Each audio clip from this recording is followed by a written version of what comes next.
Can't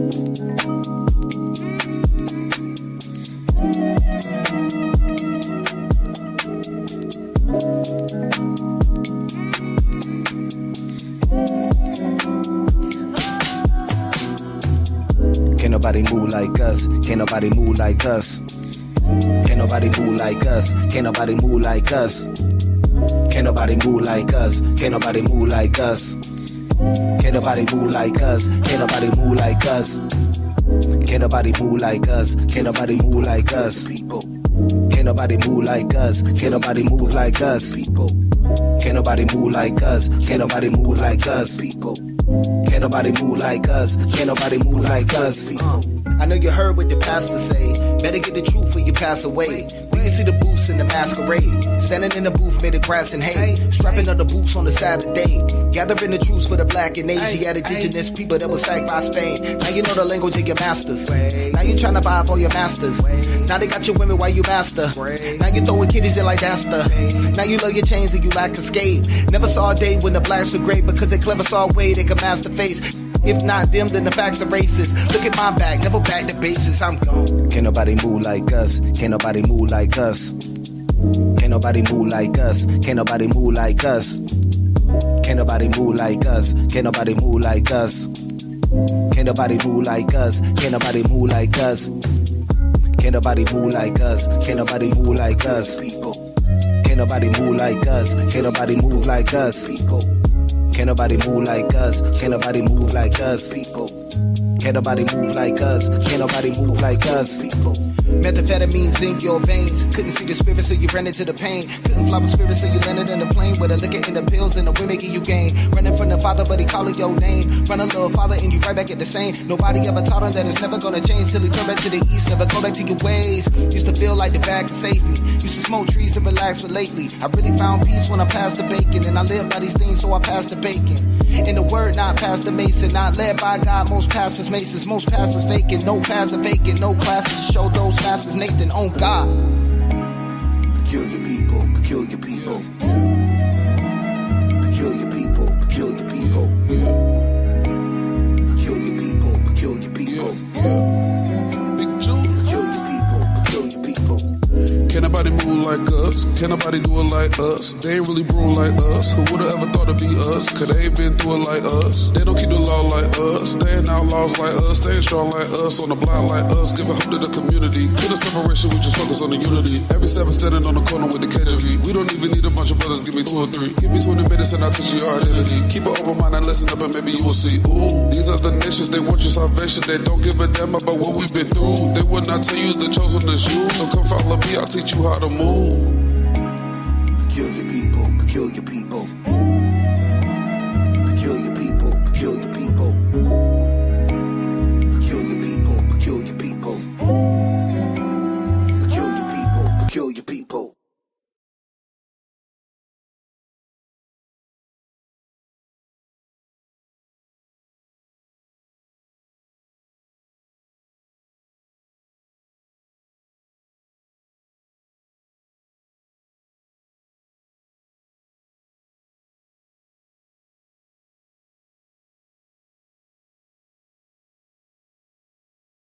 That brother Jonathan got bars, man. He got bars.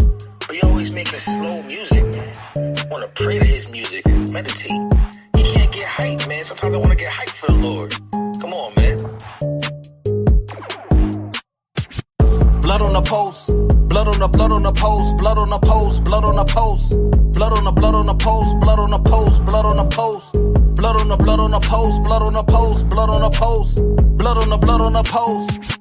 Blood on the post, blood on the blood on the post, blood on the post, blood on the post, blood on the blood on the post, blood on the post, blood on the post, blood on the blood on the post, blood on the post, blood on the post, blood on the blood on the post, blood on the post, keeping them close. Man, we got fringes and seats on the clothes. Me and my brothers ain't sleeping, we reading the secrets. The deepest you've been is the ocean. Now we been swimming in waters that's deeper than rivers. The Jordan, we creeping up on them. It's the 14th of the month. Bone Thugs one day late for the show. Oh.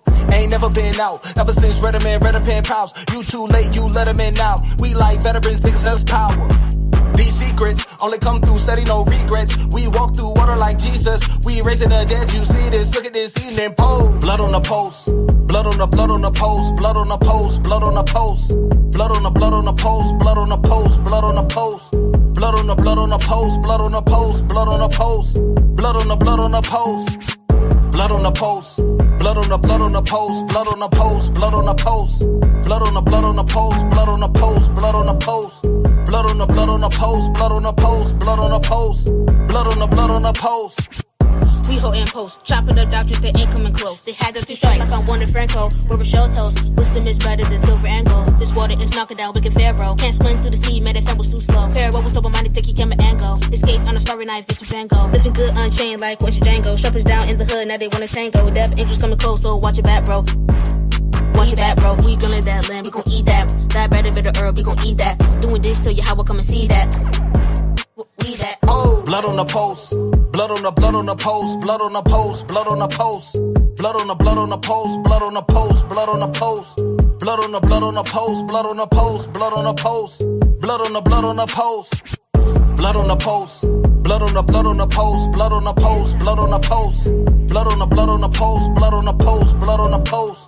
Blood on the post, blood on the post, blood on the post. Blood on the post. The Pesach and Nissan.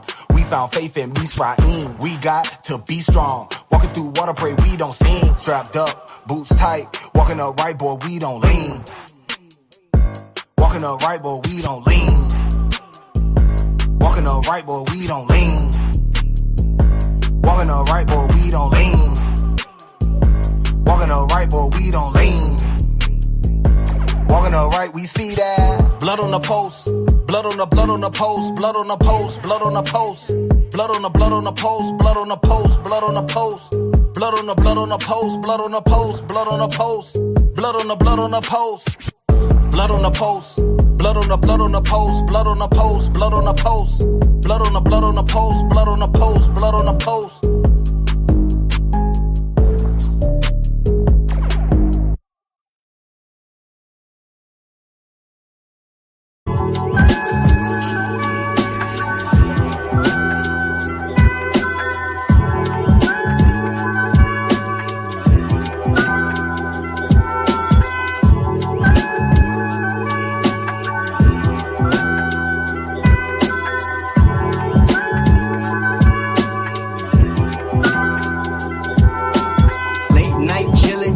Out in my ride, so much on my mind, just trying to catch a vibe. Thinking about my people, it seems they all blind. They thinking they know the truth, but no, not up to 12. Try. Some say we a nation that's built up on tribulation. Some say we was taken and put in this situation. I say honestly, man, it's a little bit of both. Just take it from a nigga who parents native and Haitian. White folks stole my people's land, but we gon' take it back, cause the most I put the power in our hands. Yeah, we going straight reprimand, cause the people did us dirty and never got punished. From here to France, they out here preaching peace, but to us ain't none given. Convince us to protest, but disregard how we living. Well, soon y'all gon' know how we feeling. Yeah, how is Shy's coming back to prove to you that you ain't been forgiven. I'ma break it to you now that with this joint ain't no hook. The aristocrats on the mic pushing them words like a book. I'm anointed and I'm a saint and I got these niggas shook. I'm a Danite prince of the power and I can't be forsook. I think it's unfortunate that y'all couldn't face the facts. You so confused, you can't seem to break down Romans and Acts. When I teach, y'all got me losing all of my patience. Hear the word Israelite and then it turns to Galatians. Honestly, y'all need to do some investigating. My people acknowledge but still fighting for education. Broke them shackles off of my mind and set me free. Now, Father, y'all got me thinking immortal relation. Try and wake y'all up, but you suckers being complacent. Shot that nigga in the street, but how you grew up's adjacent. Take a nigga life for a little bit of wealth just to spend that shit and move back into your mama's basement. Now you become a Muslim so that your life don't get taken. Boy, assalamu alaikum, bean pies, green eggs, and bacon. Allah just the title, not the name of the Most High. You a Israelite, soon to be seeing revelation. Hey, now they saying the prince is lyrical. I'm ruling this thing, but it ain't nothing empirical. Yeah, how was shots at the comforter, got me feeling spiritual. Yasha Allah on the rise, I ain't even hit the pinnacle. Hey, y'all know ain't too many better than I start watching on this mic, I even got a letterman. Skills, concrete, solid, I ain't talking settlement. Reppin' the Anointed House, man, you know we killing it. Hey, this time around, y'all better get a ticket. This youngin' hit a bomb like the 96 Olympics. Mess with the man of the Lord might end up in the clinic. We taking the kingdom soon, 1 hour, 0 minutes.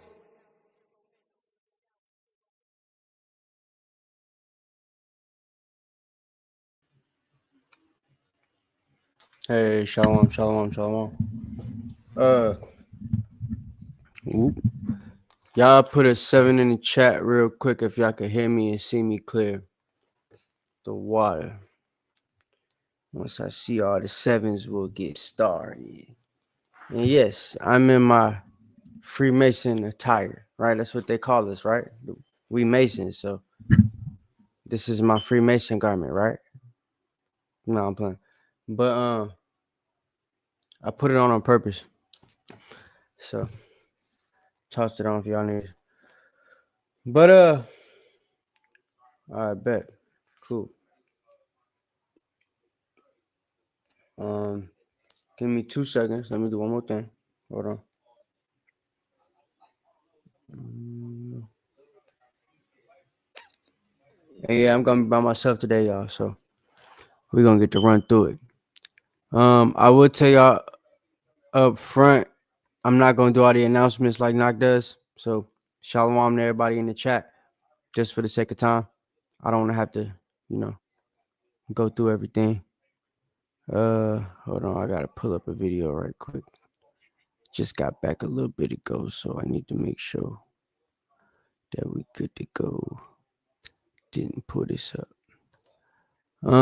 But yeah, so today, just to give y'all a breakdown of what's going on, right?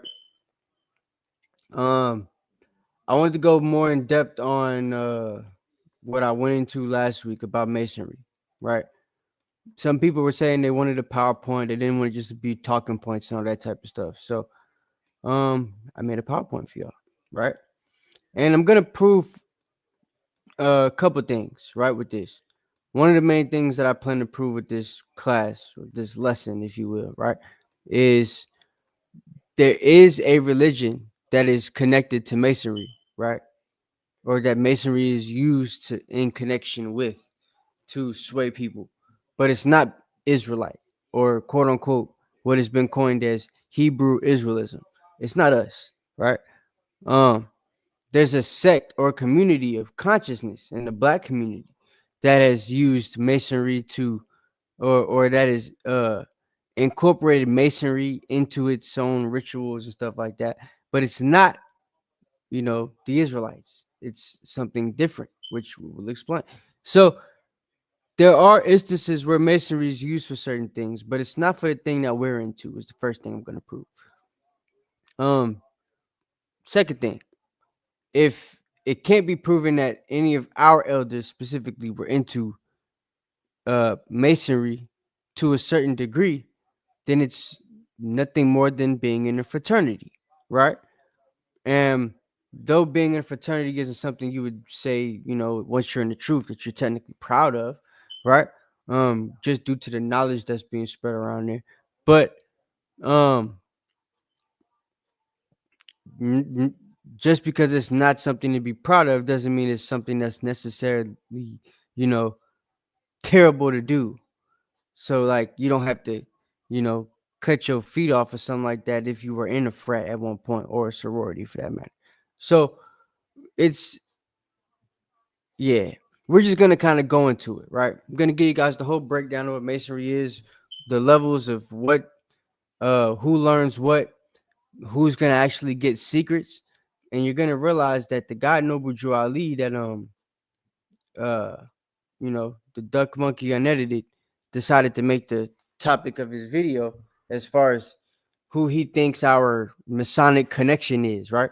Well, that brother made his own thing called Moorish Science, which we're not connected to, and they still use, Masonic rituals within their program right now, today. Still, they even have a Masonic book called the seven letter Quran that brother made. You know what I'm saying? But I want to make it clear, we're gonna find out he was only a Master Mason, which is the 3rd degree. Which is, like I told you guys last week, Blue Lodge and Prince Hall Lodge. But we will get into all of that in just a second. So we'll do that. I also got the aprons and stuff like that on the PowerPoint, a little explanation of that, because Some people wanted to know the parallels between how we dress as Israelites, right, and what they be doing. So, and then after I show you guys this PowerPoint, I got a video for y'all, right? That's gonna kind of tie everything together that I plan on talking about today. So that's what we're gonna be doing today. I just wanted to make sure y'all have a full understanding of what Masonry is, because it's been evidently clear to me, that there's not many people in the Israelite community that actually know what Masonry is. You know what I'm saying? You guys think the word Masonry in itself, or Freemasonry in itself, automatically means you're in some type of devil worshiping occult society where they're drinking blood and wearing cow masks in a dark room on a Monday night, right? But it's not exactly like that, which is the point of what I was trying to tell y'all last week with the way they do the rituals and their meeting night rituals or whatever. And the ritual, quote unquote, will really just consist of an old nigga that's been there the longest cutting on a game, them ordering wings and pizza, and them talking about how their wives have been pissing them off for the last month, because that's the last time they seen each other. So that's basically what it is. But we will get into that. I want to pull up. Yeah. Let's do this. Hold on. Let me see. All right, here we go. All right. Put a 7 in the chat if you can see this PowerPoint pop up, just so I can make sure y'all can see everything, because I'm by myself right now.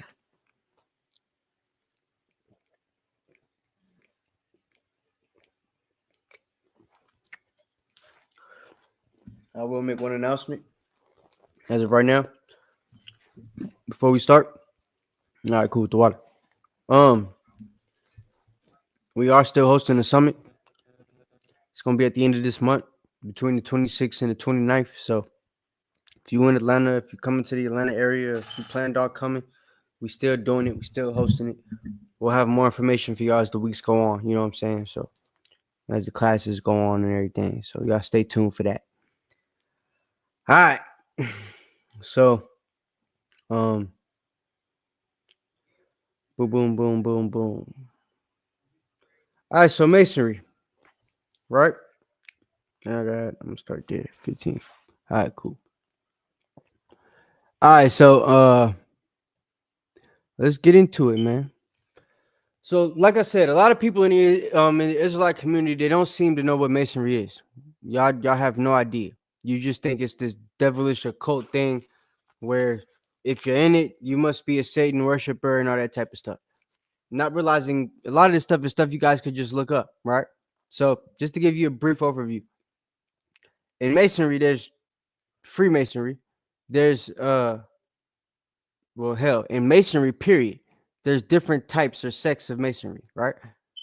When it comes to physical Masonry, as far as like, stone Masonry and such, there's the Master Masonry, there's the apprenticeship or journeyman Masonry, and then there's the person who's like a spectator, right? Speculative Masonry, which is how Freemasonry comes about. Okay? So once speculative Masonry comes about and they're not actually building things, which I'll explain why that happens,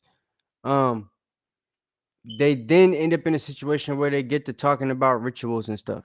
So speculative Masonry comes along, or what they call, or is coined now, quote unquote, free Masonry, because you're free of actually having to do Masonry. So it's free Masonry, right? You're doing other things than building things physically. You're building things mentally, right? They call it the building of man, is what they would consider it, right?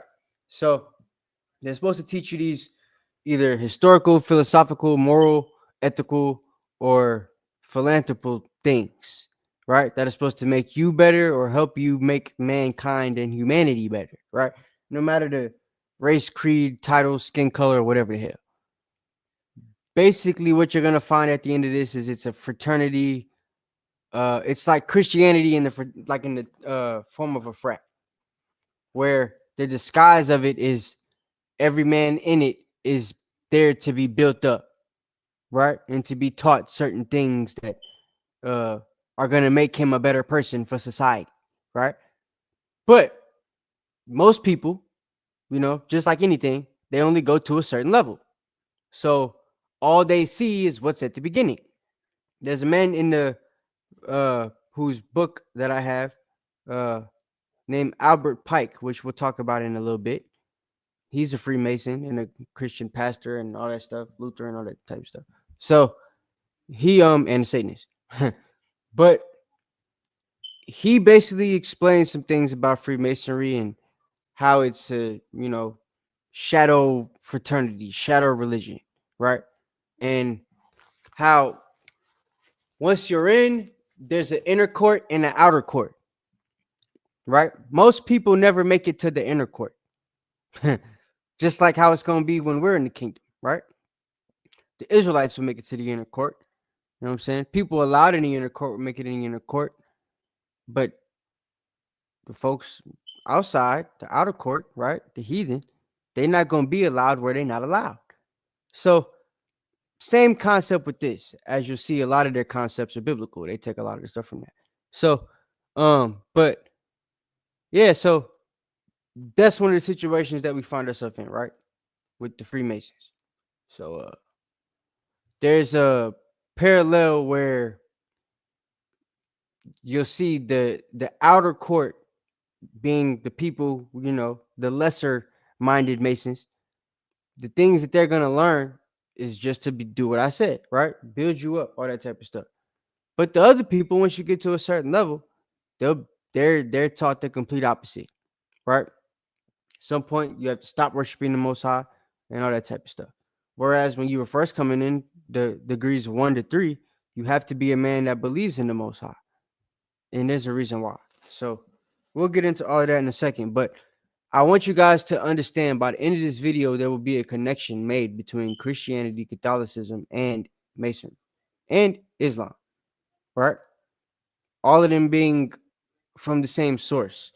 This will tie a little bit into why Esau has coined them all to be quote unquote Abrahamic religions, though to the people within them, they're all different, right?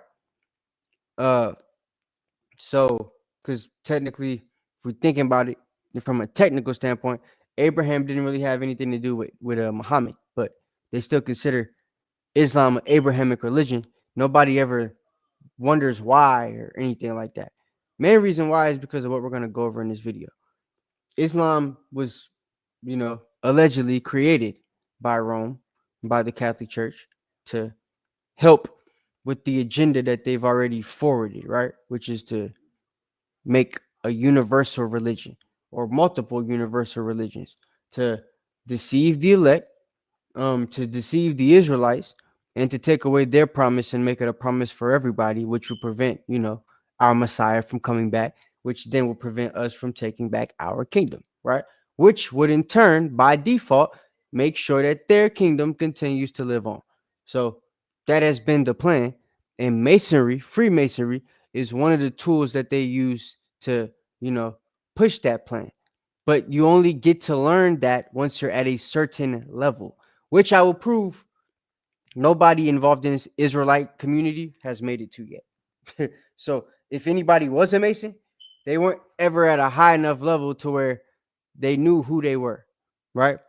And I will say, once you get to a certain level, it's no longer beneficial for you, if you are an Israelite, to teach that you are an Israelite because of the things that, it will go against in the realm of Freemasonry, as far as the things that they're supposed to adhere to and profess to and, pledge their allegiance to, if you will, once they get to a certain degree. So, yeah, that there would make whatever truth the netted say not true and not even possible, because why would the people who are trying to deceive the very elect tell the elect who the hell they are, which would then, basically ensure that they won't be deceived? That's stupid. You know what I mean? So, but let's get into it. So let me put this up on time. All right, let's get it.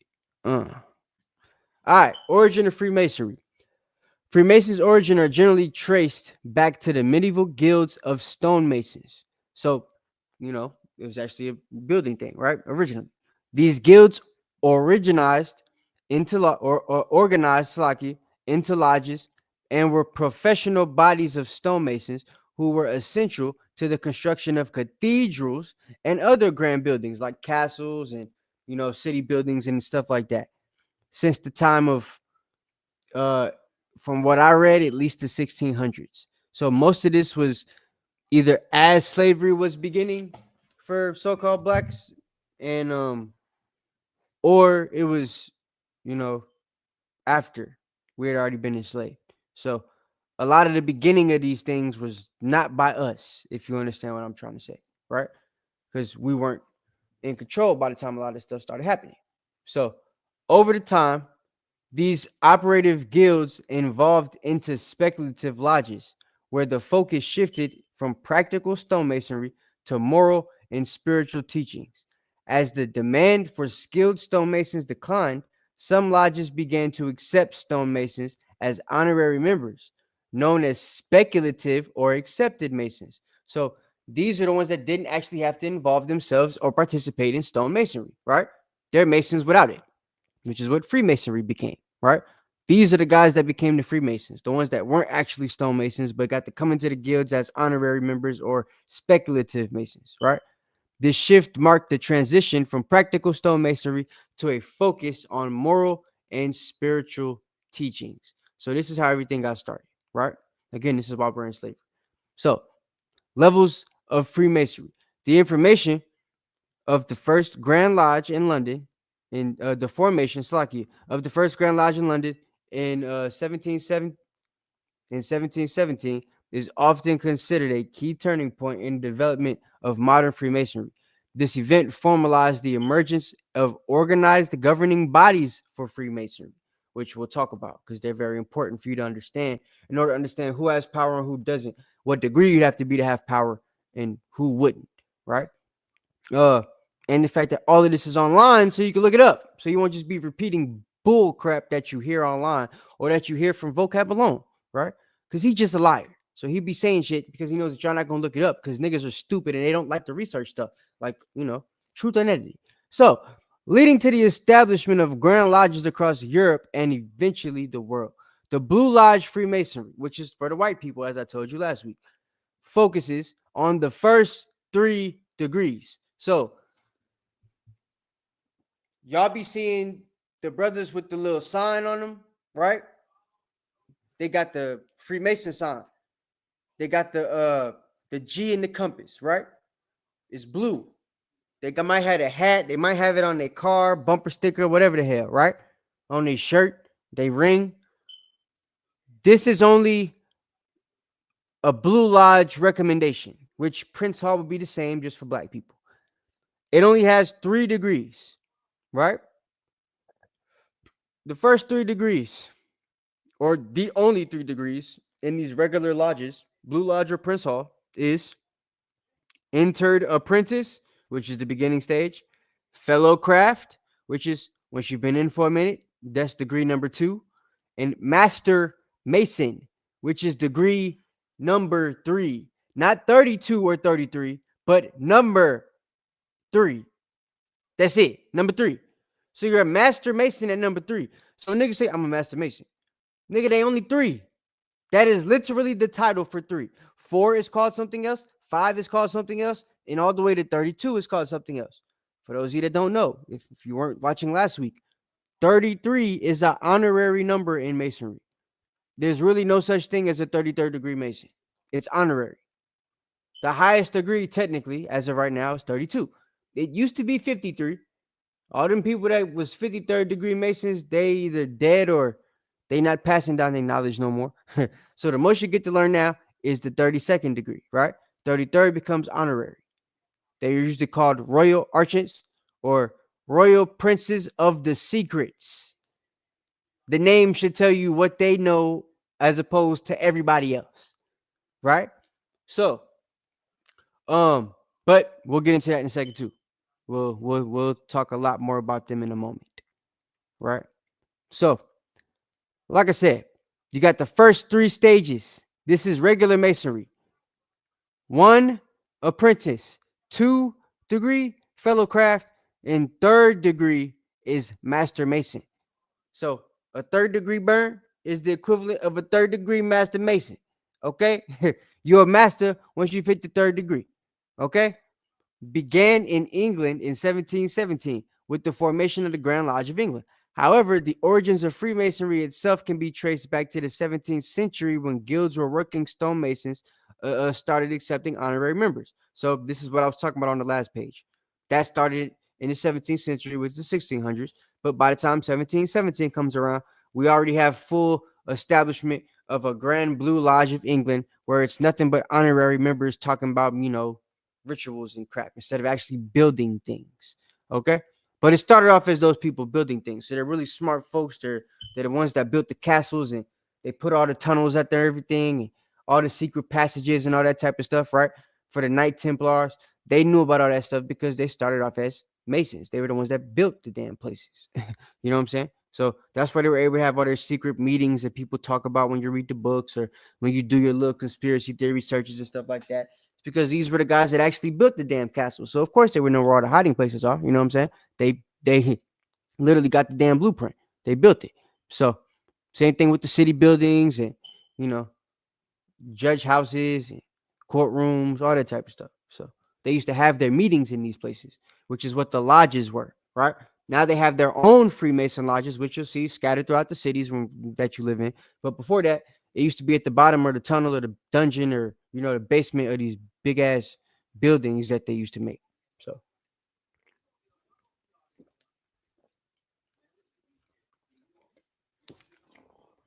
Whew.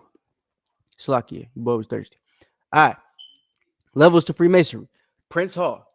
This the one all you niggas should be interested in because, this the one most of you would have joined or still are in because, I know how it go. Right? Some of y'all ain't never stopped gang banging.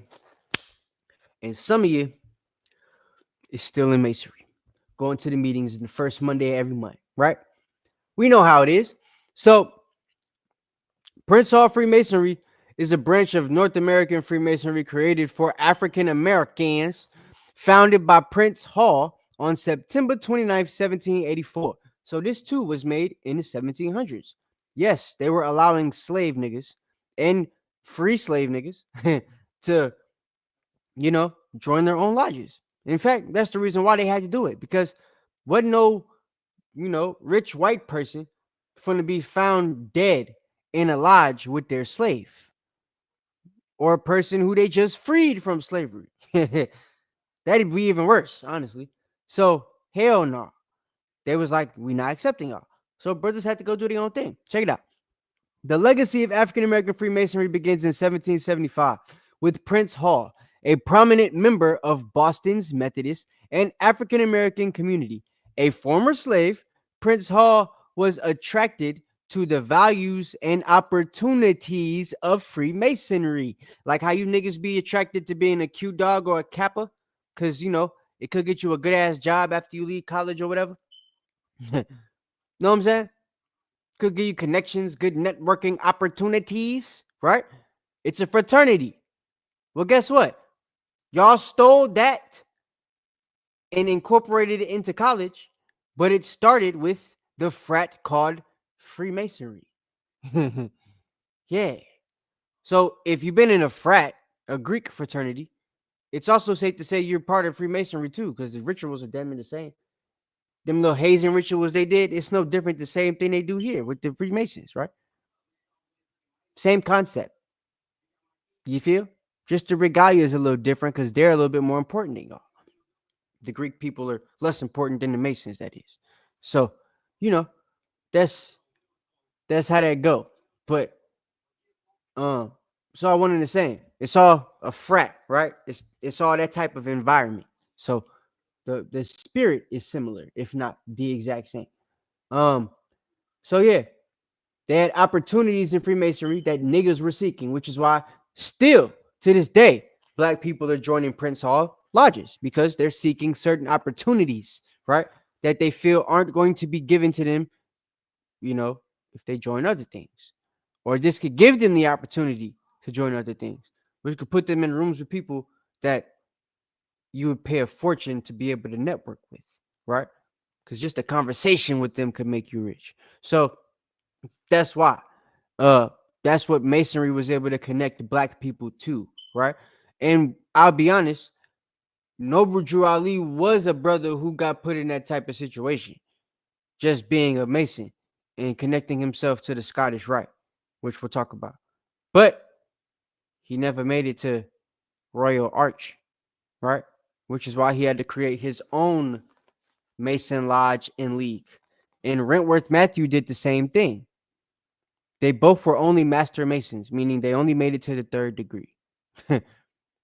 So, and this is public record. You can check it. So, I'm going to show you. But, yeah. We'll continue. So, Prince Hall was attracted to the values and opportunities of Freemasonry and sought to join the city's Masonic lodges. He was denied membership, but did not let this obstacle prevent him from pursuing the fraternity's rich lessons. So he still found a way to get taught, right? I don't know if you went and stole a book or whatever the hell, but check this out. Not to be deterred, Hall, along with 14 other hungry Masonic Negroes, who had also been rejected by the lodges of Boston lodges. Don't worry, guys, I wrote this so I could change it up how I want it. Approached a Masonic lodge affiliated with British soldiers who occupied the city at the time. This British lodge accepted and initiated them the same year. So the British lodge accepted them. I wonder why. Remember what I told you guys about Britain and how long we was running things in France and England and Scotland and Wales, and how King James still had relatives alive in the 1700s who I'm sure were a part of the Blue Lodges. Huh? Because I told you, prominent black people could join the Blue Lodges, but a regular nigga can't. Right? So, yeah. But, and like I said, since the Stuarts were still not in power per se, but still had prominent leaders not in slavery, it wouldn't surprise me if they had brothers also within them Blue Lodges too, and people like them for that matter, right? So, but yeah, so they go up there, 14 of them, right? They get accepted by the British Lodge, and they get initiated the same year, and they remained active members until the Revolutionary War ended. Nearly a decade later, in 1784, Prince Hall and the other black hungry Masonic Negroes of the British Lodge formally petitioned the Grand Lodge of England, the same niggas who let them in, charter a new lodge on American soil.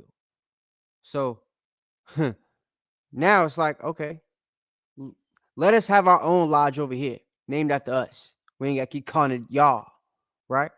So their request was granted, allowing them to create the first African-American lodge, known as African American Lodge 459. Years later, when Prince Hall died in 1807, African American Masons, the hungry Masonic Negroes, endowed their fraternity with his name to distinguish it from the white lodges, which excluded it. Hence why it's now called Prince Hall Masonry. Understand? So that's that so far. Put a 7 in the chat if you follow. Put a 7 in the chat if you follow. I want to make sure y'all following. Y'all hit the like button if you haven't already. Baba Cashapp. So this is the beginning of Masonry, right? We see it was a thing that niggas was joining in slavery, and once they got free from slavery, because it was giving them certain opportunities that other people didn't have, right? Just like y'all do when y'all go to college and you join the Kappas or the Alphas or the all of them, any of them, right? When you join them, you're joining them because of the opportunities that you think it could give you later on. You might end up with a boss at the corporation who is from the same tribe as you. And when I say tribe, I mean your damn Greek fraternity, right? He lets you in because he's able to do the same steps as you. And that's that, right? So we got to understand there's nothing new under the sun. The same way y'all the niggas was looking for opportunities and y'all was going to college. Well, wasn't no college back then in the 1800s and 1700s for niggas. So guess what they was doing? Joining the Prince Hall Lodges. Yeah. It started in 1784. And by 1807, guess what? Niggas all over the place doing it. Georgia, Philadelphia, New York, Alabama, South Carolina, North Carolina, Virginia, Michigan, Texas. Yeah, all that country stuff, right? Or non-country stuff. Hell, niggas in Minnesota was doing Prince Hall stuff in the 1700s, in 1800s. Minnesota, right? I ain't never even met a nigga from Minnesota yet. But I know they exist. But I know it wasn't that many of them back then. And they were still Prince Hall Masons. So y'all got to understand, this was a trend that caught wind, if you will, in the black community, right? It was something that they did, right? That's why there's so many Masons out there, still to this day. And none of them seem like bad people or devil worshipers. You know why? Because they're the outer court. They don't know what the hell they're getting into. Because, well, from their point of view, all they in is a fraternity, which I guess they ain't lying, because you have to go to a certain level to find out it's more than that. But at the same time, once you get to that certain level, you also find out Christianity is more than what they think it is, in Islam and Catholicism, right? Being the mother that rules them all, right? You even find out Mary's not the mother of Jesus. She's actually Isis, which is why the Catholicism or the Catholics, switch her up with Jesus, and they actually worship her instead of Jesus, and she's the one on all of their walls and stuff like that. And when they do their little bead prayer, they're praying to Mother Mary and stuff like that, right? It's because it's actually Satan worship dressed in the ball of Christianity, right?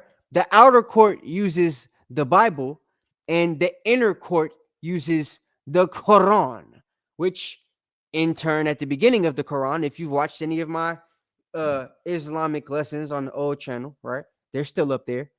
If you've watched any of those old Milk Monday videos, me, Judah, and Araya and stuff like that, we was doing them Islam series and stuff.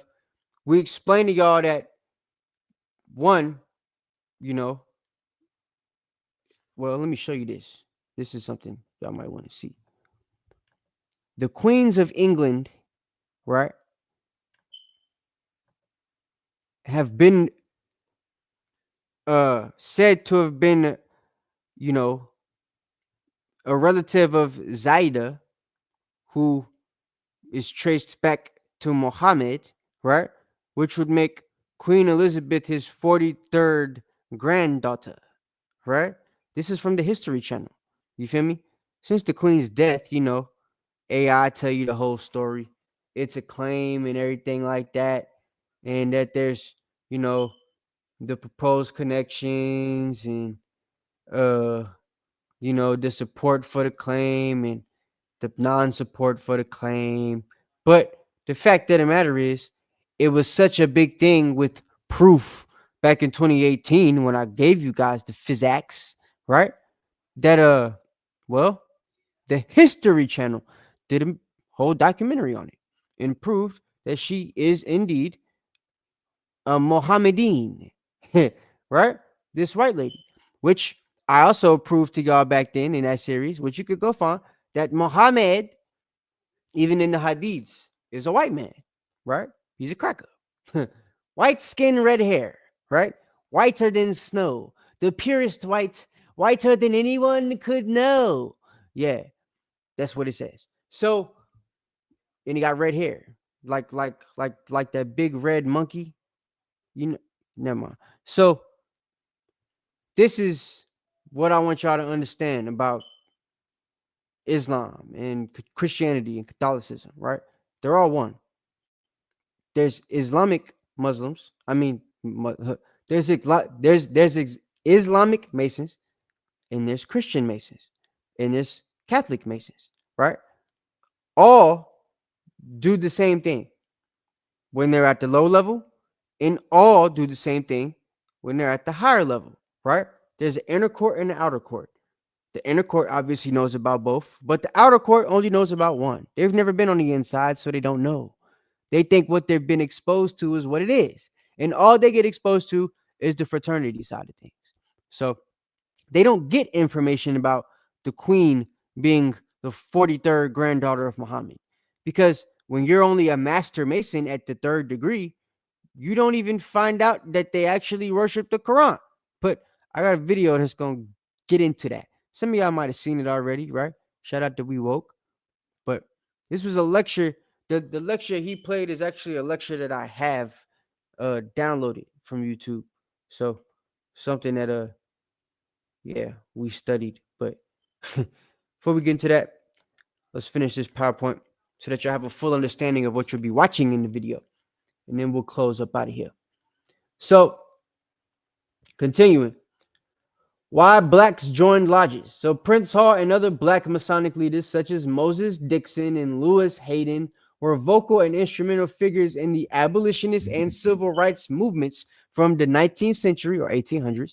Under their leadership, Freemasonry proved to be an empowering force for the vulnerable Negro community, right? So, the same way Jesse Jackson and Martin Luther King and them used Masonry and politics to try to build up the civil rights movement. Well, before the civil rights movement was really, really, really what it was, right? There was people involved in Freemasonry from the time of Prince Hall, right? That were actually doing the same thing, but using Freemasonry and the connections that they were able to make with this through Prince Hall Freemasonry, right? As a way to help the black community and try to put them on the map. So this was damn near like the first NAACP program that we had too, the Prince Hall Mason Lodge, if you will, right? So it's no secret that, leaders of the NAACP or people that were involved in the civil rights movement or whatever were Masons, because this was just a fraternity for those people. None of them in the 1800s had the opportunity to become Scottish Rite. You know what I'm saying? Noble Ali was 1900s, homie. Right? And if you know anything about Esau, after a while, they started including niggas and stuff like that in Hispanics and stuff so that we could start swaying our people to do certain things and, that whole type of vibe, right? They only could do that if they allow some of us to get in. See what it feel like. Make other people want to feel what it feel like or want to see what it feel like. So then they fall in line, and then it's a domino effect. You can make them do whatever you want from the top, right? Do your little promotions every now and then. Got a couple brothers make it to 14th degree. All right, now we start getting to the 30s and the 40s. Now you're gonna let niggas get to the 32nd. Okay, couple of them get in, but once they get to 32nd, the most they could do is be like Boule or Knight Templars or Rosicrucian. You can't join the big boys like the Skull and Bones or the Knights of the Round Table or Halliburton, or you can't do none of that. So but these are all things that exist outside of this realm. There's levels to this thing, right? Meek Mill tried to tell you. Y'all wouldn't listen. So Prince Hall and Lewis Hayden and all them people, right? They did their thing to try to empower the black community. Following the Civil War, Prince Hall Freemasonry helped establish community institutions and benefits for freed families, giving the black community means to organize and push for civil rights. Like I said, Prince Hall lodges were like the first NAACP program, pursuing equal and free citizenship in America, literally. Source, the Scottish Rite blog, a brief history of Prince Hall Masonry. And there's the link, right? So, yeah, it's even on their website, the Scottish Rite, that this was damn near the first NAACP program. The beginning of black civil rights started with Freemasonry. But they don't teach you that part in school, right? Because they want you to think Freemasonry is all about the devil and everything like that, which it is. But the level that these brothers was on is the outer court. They think they worshiping the Most High and building up man, setting the building blocks in the foundation. As we would say in the truth, they think they putting a brick in, right? That's what they're being told. And they only at a certain level. So that's what they're thinking. That's what they're seeing, right? But I'm about to show you guys it's very different. So levels to Freemasonry. Let's get into what you guys really came for, right? Hit the like button if you haven't already, Baba Cashapp, because you're not going to get this anywhere else. Everybody else is afraid to do this stuff about the Masons. I'm not. I'm already on a hate watch list. They know my address. They're watching right now. Hi, guys. How you doing? Hit the like button. Thank you. All right. So, I bet if I come on here tomorrow, everything I just said is going to be uploaded onto Canary Missions because they're watching right now. But Blue Lodges, also known as symbolic lodges, right? For the white people, the Cracker Lodge, right? The original, have 3 degrees. These are Into the Apprentice, Fellowcraft, Master Mason. Prince Hall Lodges, like other Masonic lodges, have 3 core degrees. Apprentice, Fellowcraft, Master Mason. That's 1, 2, and 3. For those of you that can't count. 3 degrees. First one Apprentice, second one Fellowcraft, third one Master Mason. These degrees represent a progression in understanding, right? Which is nothing, because this is the whole outer court. You're a Master Mason, and you still the outer court. You're a pastor at Mount Zion Baptist Church in Atlanta, Georgia. You ain't nothing. You just a nigga that knows other niggas, right? The lowest on the totem pole. That's it, right? Apprentice, Fellowcraft, Master Mason. Low, lower, lowest. That's it. So, while the Prince Hall Lodges also offer additional degrees and participate in other Masonic bodies, that's what y'all should have been looking into. Truth Unedited, Benaiah, Who, New Breed. Y'all got to be looking into this stuff for real. Y'all got to learn to do some research, man. Y'all some idiots, to say the least. But because all of you have done this. But like, I got to keep it real. So Prince Hall Lodges offer additional degrees in other Masonic bodies. The fundamental Blue Lodge degrees remain the foundation of their practice. So Blue Lodges and Prince Hall Lodges foundation is the first 3 degrees. Apprentice, Fellowcraft, Master Mason. What's next? Here we go. Additional Masonic bodies and degrees, right? The stuff you don't see everywhere. And I'll give you explanations when it's time, right? So we have something called the York Rite. You can look that up on your own. Pause the video, you know what I'm saying? Pull out your phone, York Rite. The AI overview will tell you everything you need to know. And then you can come back. This gives you one side of the spectrum. There's 2 sides you could join, right? There's a good angel and a bad angel. No, I'm playing. They're both bad. There's a bad angel and a worse angel. There's the left side and the right side. And neither one of them is the most high. The York Rite is 4 through 32 degrees, that is. The Scottish Rite is 4 through 32 degrees, that is. Both have the honorary 33rd degree, which is, as I said, just honorary. You might have done something great or did a great interview or wrote a great book about Masons or something, and they decided to have a lodge meeting one day. The higher bodies read the book and they liked it, and they said, hey, we're going to give this guy the honorary 33rd degree. They send you your little plaque with the fringes on it. You get your apron with the fringes on it. You get your little royal argent ring, and bing, bada bing. That's it. That's it. Ain't nothing else that comes with it. Your oath that you took at 30 or 31 or 32. So by the time you 33 honorary, you already all the way in there, like Slimwell. Ain't nothing else to pledge to. You already a Satanist, if you will, right? So the honorary 33rd degree is just that. You don't even need it. It's just honorary. So when you hear niggas, I'm a 33rd degree Mason, he's probably not, for one, because they ain't going to tell you. Two, they're not going to call themselves a 33rd degree Mason. They will call themselves a Shriner or Royal Archant or, you know, a Royal Master of Secrets or a Knight Templar, something like that, right? Or a Lodger of Perfection, a Sublime Prince of Royal Secrets, right? That's what they would call themselves. And I know 99% of y'all, even in this chat, and that are going to watch this video, including the nigga that made the video that tried to call all of us Masons, has never heard of any of the names I just said. They damn sure wasn't any of the titles given to any of the people he showed in his slides. Wentworth Matthew was a Master Mason. That's 3rd degree.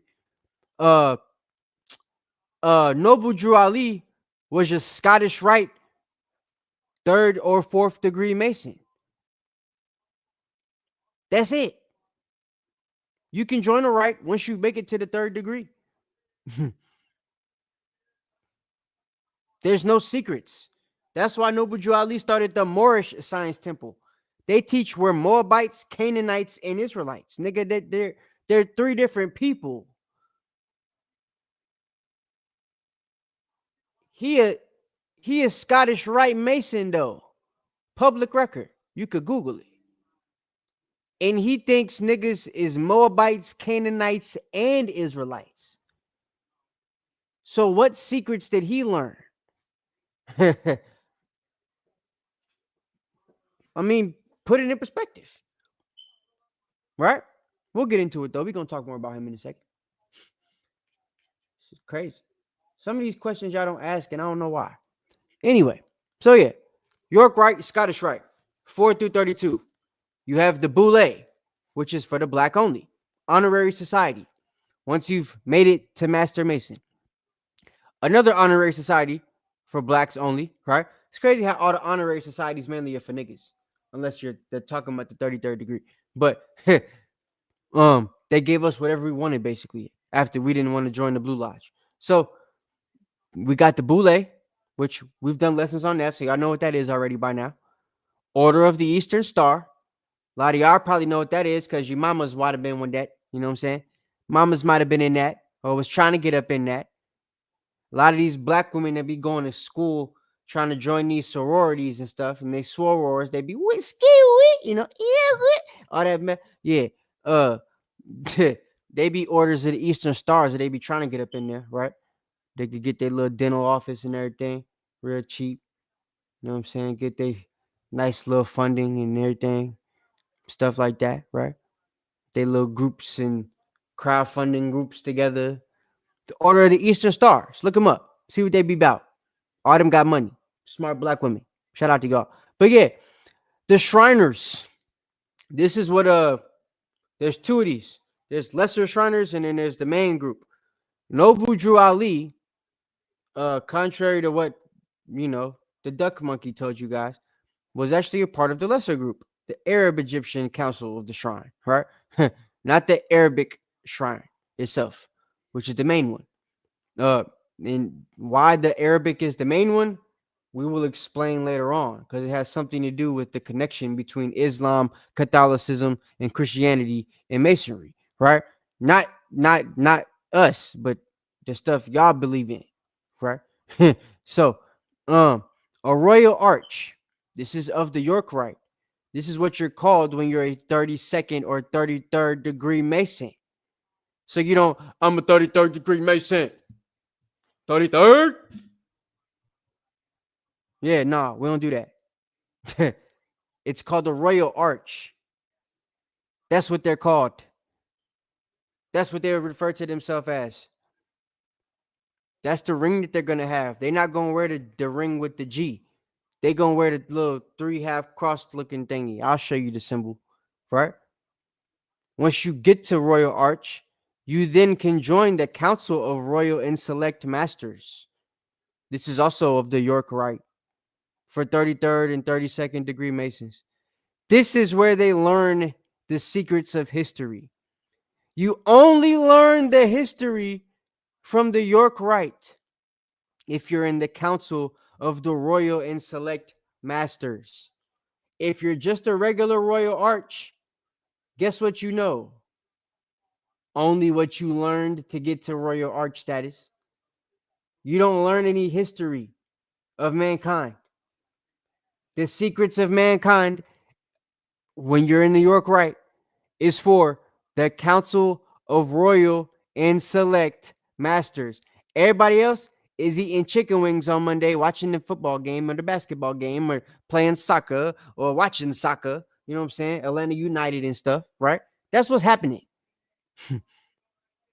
Lil' Cuz just joined the Eastern Star. See? Ask her what she joined for. I bet she gonna say, "Oh, you know, the opportunity." And I bet opportunity come out of her mouth. Right? So that's what it's about. They ain't gonna call themselves 33rd degree Masons or anything like that. And they only learn history once they've joined the council that teaches the history. Once you've joined that, you can then progress to a Knight Templar commandery or commandery, right? The commanders of the York Rite, the Knight Templars, right? Which, yes, there are niggas that do this too. There are black Knight Templars for sure, right? This is where you learn the teachings of chivalry, philanthropy, faith, and service to your fellow man. Yeah, that's what they teach them here as Knight Templars. This is the commandery, right? This is where you learn to be a philanthropist, billionaire, and, you know, push your faith forward in service of mankind. Teach everybody to serve, serve, serve. You know, you'll become richer the more people you help and the more you build up mankind and blah, blah, blah, blah, blah, bleedy, blah, blah, blah, pleep, plop, plotta, pling, plot, capoodle, right? It's Knight Templarism. it's what they learn within the Masonic bodies of the York Rite. Moving on, Scottish Rite, the other side of the spectrum. From 4 to 14, this is a little bit more broke down than the other stuff, right? York Rite is kind of simple. It's called the historical degree, right? So it's just straight history, basically, and the other stuff. You know what I mean? If you into that. If I was a Mason, I would probably join the York Rite just because I like history, right? Now, Scottish Rite is for the niggas really trying to be up on some stuff. My grandfather, great grandfather was Scottish Rite. Royal Drawley was Scottish Rite. I don't think Wentworth Matthew was. I just see him being Prince Hall. But point is, a lot of niggas be Scottish Rite. This is where you get the opportunities, especially if you're black. They love black people at the Scottish Rite. Black men, I should say, because women can't join the Scottish Rite. But so check this out. This is more broken down as far as the degrees and what they learn and the levels that they learn, right? So degrees 4 to 14 in the Scottish Rite, you are called a lodger of perfection, right? So here you learn the name of God, or I should say names, because for them it's going to be multiple, right? Which we'll see in the video in just a second. So, you know, you got Yahweh, you know, Lucifer, Isis, Ra, El, all that, right? They're going to teach you all of the names of the God that they want to serve. They'll mention ours, but Allah is the final name that they're going to give you. And we'll explain that in a minute. But that's what they say when they give the last oath, if you will, right? They pray to the God of their fathers, Allah, not Yahweh. And it's spelled AHLLAH, the same way the Muslims spell it, which is crazy. But we'll explain that in a second. So, Lodger of Perfection, Scottish Rite, 4 through 14. Chapter of the Rosicru, right? Or where the Rosicrucians come from, right? 15 to 18. This is where you learn the philosophy of the Scottish Rite, or philosophy of Freemasonry, rather, right? Where you get to learn all the, good stuff. This is where they get Jewish. Council of Kadosh. Yeah. They teach you a little bit here. Get to learn Hebrew, get to learn more philosophy about chivalry and the holy spiritual development. So they teach you about the facts. This is where you would learn the Israelites are the black people, but in Hispanic, Native American people. But we don't want to teach them that they're the Israelites because it would make them get closer to, getting the kingdom back and putting us in a place where we could never take back over. So our plan is to make sure that, we push a universal agenda and we teach it like this. So that's how your, Bishops' Council gets their doctrine. That's how your Southern Baptist Council gets their doctrine. That's how all the church fathers get their doctrine of the Catholic Church, right? And it's the Pope that's running these meetings that are then passed down to these leaders of, the Sublime Prince of Royal Secrets and the consistory, right? Which is the council of the Scottish Rite for the top Masons. They're right under the Pope, right? These are the people that really run the world. The powers that be, so to speak. You can't Google their names and find out who they are on the internet. You can only find out what they teach. So, and it ain't gonna matter because you never find out who it is. So what they teach, it ain't like you're gonna be able to stop it because you don't know who the hell's teaching it, right? Or who's pushing the fact that they have to teach it. You know who's teaching it, but you don't know who's making them teach it, if that makes sense. Like, about TD Jakes and stuff like that, but you don't know, the people paying TD Jakes. I mean, Copeland, but you don't know who's the head of Copeland. You know what I mean? We just know Copeland. So, yeah, Council of Kadosh, Scottish Rite, 19 to 30. Teaches more philosophy, chivalry, and the holy spiritual development. And then the consistory, the Scottish Rite Council, this is degrees 31 to 32.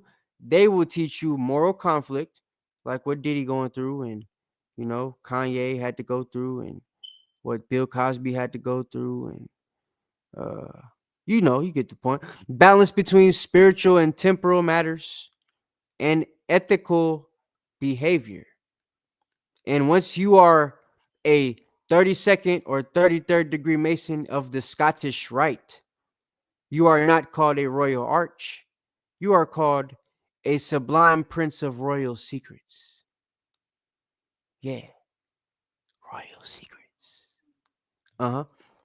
And 33rd degree, as I said, is honorary. Bow. Not a good part. Last part of the slide.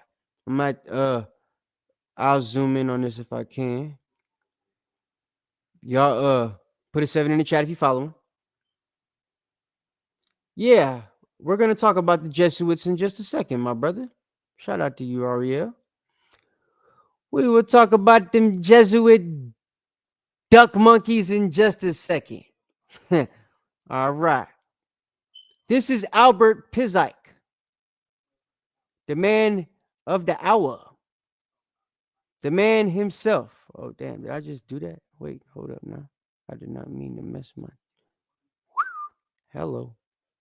All right. There we go. Now,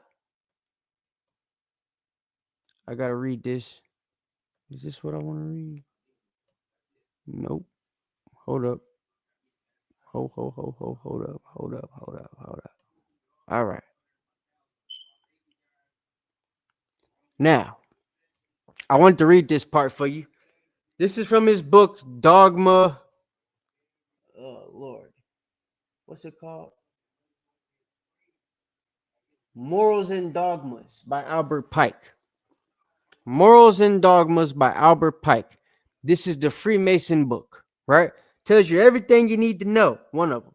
One of the Freemason books. But it's one of the first one. And he's brutally honest about the things he says in this book, right? So, one of the things he says on page 774. It's a big-ass book. Masonry, like all religions, all mysteries, conceals its secrets from all, except the adepts and sages, which is the people who run their stuff, or the elect, which should be us, right? Most High will, and uses false explanations and misinterpretations of its symbols to mislead those who deserve only to be misled. So it helps in the misleading of things, just like all religions, right? You're going to see that in the video that we're going to watch after this last slide, when we talk about the Jesuits and everything that's in this connection, we're going to see that Hinduism is involved in this, Islam is involved in this, Catholicism, Christianity, right? Which are the big four religions on the planet right now.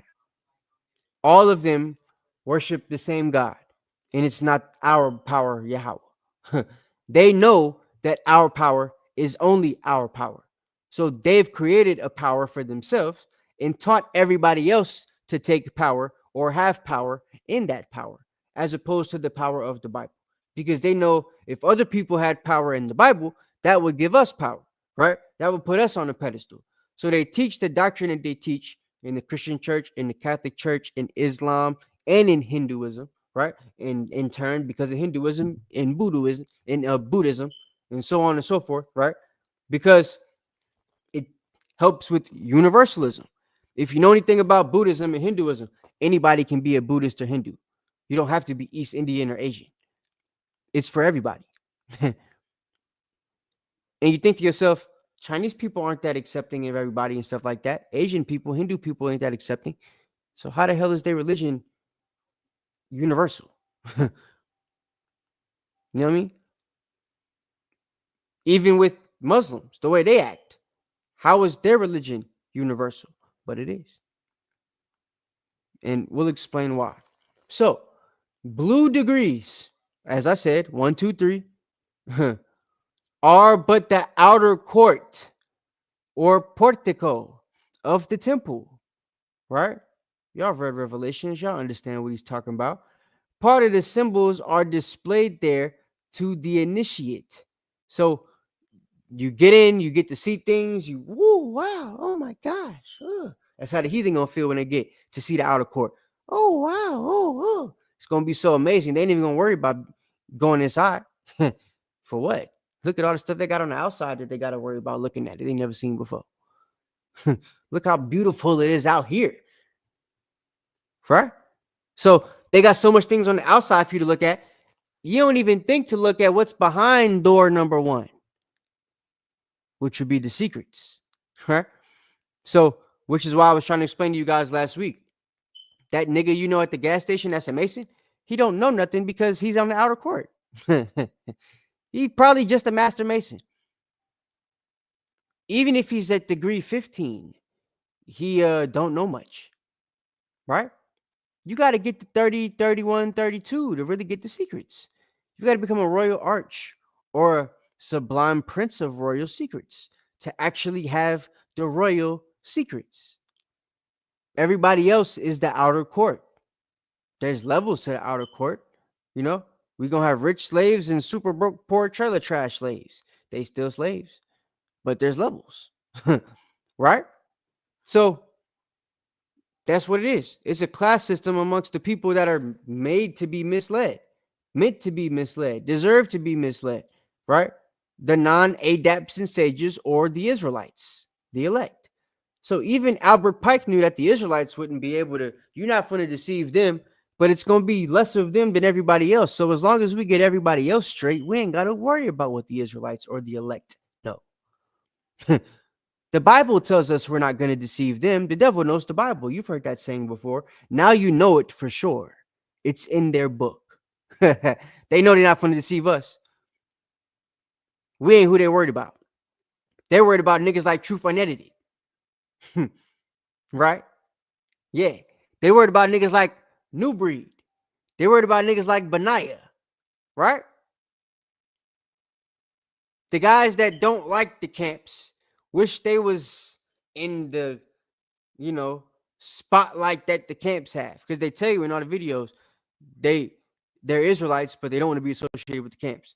People all the time try to associate me with the camps, and I'm sick of it. It's because we're the voice of the Israelites. People associate us with the Israelites with us. And camps are biblical, right? So, but anyway, part of the symbols are displayed there to the initiate, but he is intentionally misled by false interpretations, just like Christianity.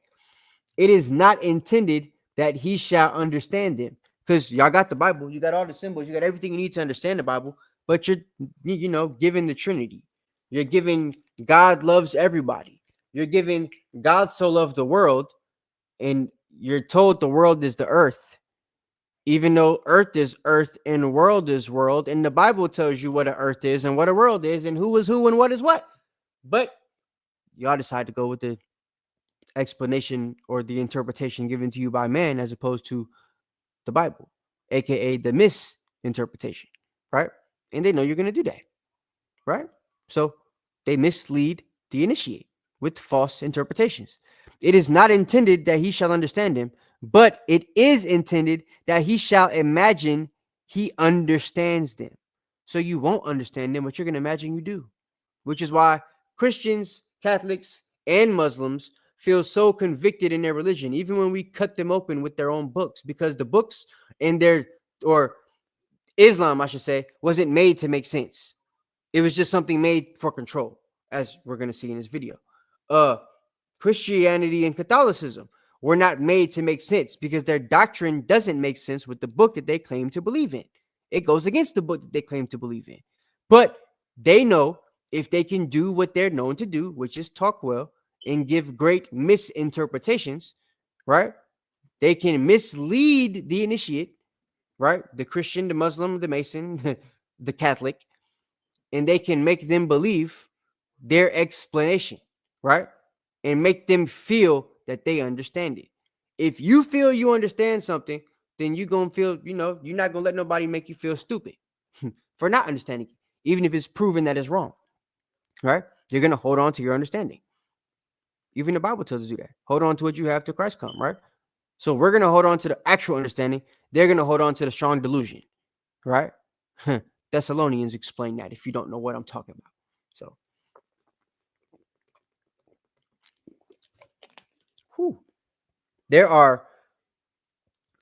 their true explanation is reserved for the adepts, the princes of Masonry, right? The princes, royal arches, princes of royal secrets, right? And of course, the elect, who are the most highest princes of moral secrets, those that have the oracles of God, right? So that's how that works. Put a 7 in the chat if you're still following. Put a 7 in the chat if you still following. All right. While I got my Prince suit on. I'm not a Mason. Don't try it. I'll beat your ass. So let me zoom out. Hold on. Boop, boop, boop, boop, boop, boop, boop, boop. All right. Noble who drew Ali. Noble Drew. Why is he called Noble Drew? Because of the noble order of the Arabic mystic shrine that this nigga joined, right? Yeah. Y'all didn't know that, did you? So, Noble Drew Ali was a high degree Freemason, specifically Master Mason, 3rd degree, meaning high degree in a Blue or Prince Hall Lodge, not high degree, period, you duck monkey. Talking to you, truth edited, truth unedited, truth misled edited, right? So look, he was a member of the auxiliary Masonic group called Aonims, right? Which is what I read to y'all last week from the Wikipedia page, that they tried to say made a connection between him and Wentworth because Wentworth followed the group because Marcus Garvey was a part of the group, right? But here's the thing. Wentworth wasn't actually a part of the group. He just followed Marcus Garvey. This nigga was part of the group, and he gonna show you how. Because the Moorish Science Temple today in 2025 still does what the ancient Egyptian order of the Arabic noble mystic shrine does. You know who doesn't do any of this bull crap? Hebrew Israelites. Old Testament, Masonic, don't matter who it is. Congregation or IUIC church. It don't matter. Like, none of us are into that. But the Moorish Science Temple, they wear the fezzes. They call themselves Shriners. They use the crescent moon and all that stuff and the star. We ain't got nothing to do with that. I don't get it. So, yeah. So it's a pseudo-Islamic Arabic Oriental organization according to the Book of Moorish Science Temple. The Anonyms incorporated Masonic teachings into the Moorish Science Temple of America, not the Hebrew Israelite Congregations of America, but the Moorish Science Temple of America. Last I checked, we ain't Moorish Science anything. We be debating them. You could go on Sinetta channel right now and see debates between Israelites and the Moors, right? You can see what niggas like Sarah Sultan Seri, right, was getting their ass toe up from the floor up by brothers like General Hashar and brothers like Divine Prospect and brothers like Zion Lex and brothers like who I'm missing? Priest Daniela. You know what I'm saying? Even Priest Sabak. Like niggas was get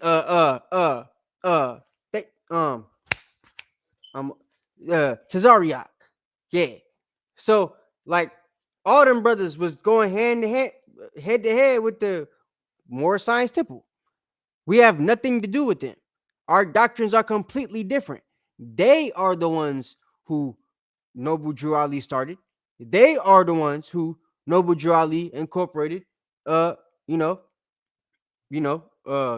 the incorporation of Masonic rituals and Masonry, period, in it, right?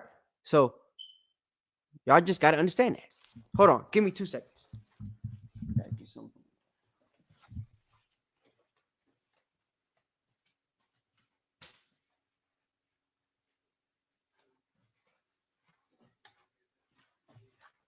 All right, my bad.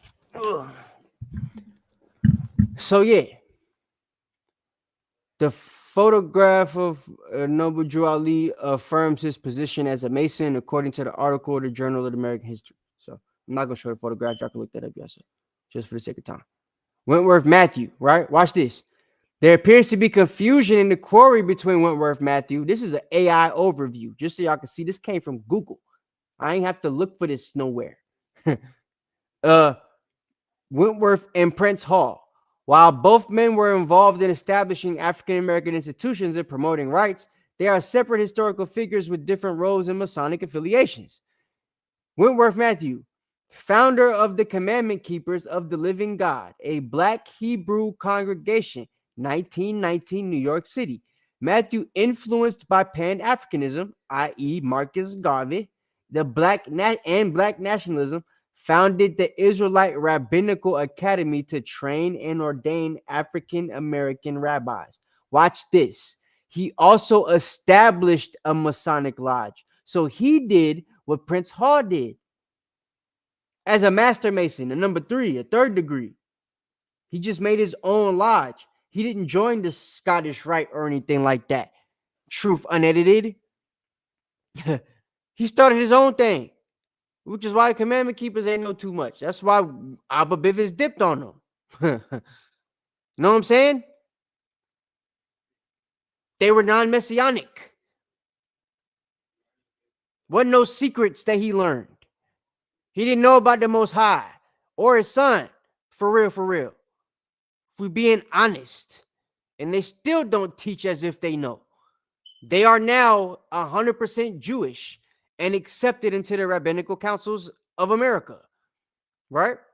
He started the Royal Order of Ethiopian Hebrews, the sons and daughters of culture. And this was linked to his congregation. So this is a Masonic lodge linked to the Commandment Keepers of the Living God, meaning you can only be a certain type of person to join this Masonic lodge. I.e., you got to be a commandment keeper of the living God. You feel? Or you couldn't join the Ethiopian Hebrews, the sons and daughters of culture. This is like somebody starting their own what's that joint called? Order of the Eastern Star or the Boule. But it didn't catch wind with people. It was only for their little group, right? Information about his Masonic degrees and levels achieved beyond being the founder of this unique lodge, which he had to be a third degree Mason, is not readily available in the provided search results, right? So I just wanted to show y'all that so y'all can see. And then the aprons, right? This is the royal arch symbol right there, right? You got the 33-degree joints on here, skull and bones, right? They have fringes. Why? Well, they have this right here. Truly dogmatic religions have issued from the Kabbalah and returned to it.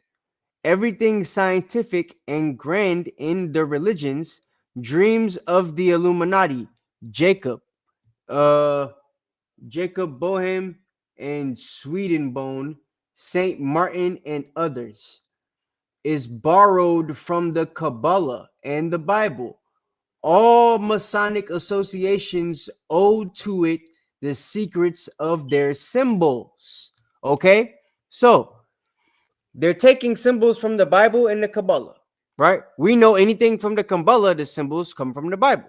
They're just symbols that they use in rituals, witchcraft rituals in a biblical format, right? So Masonry does the same thing. They've taken biblical symbols, biblical things, and incorporated it into their own rituals.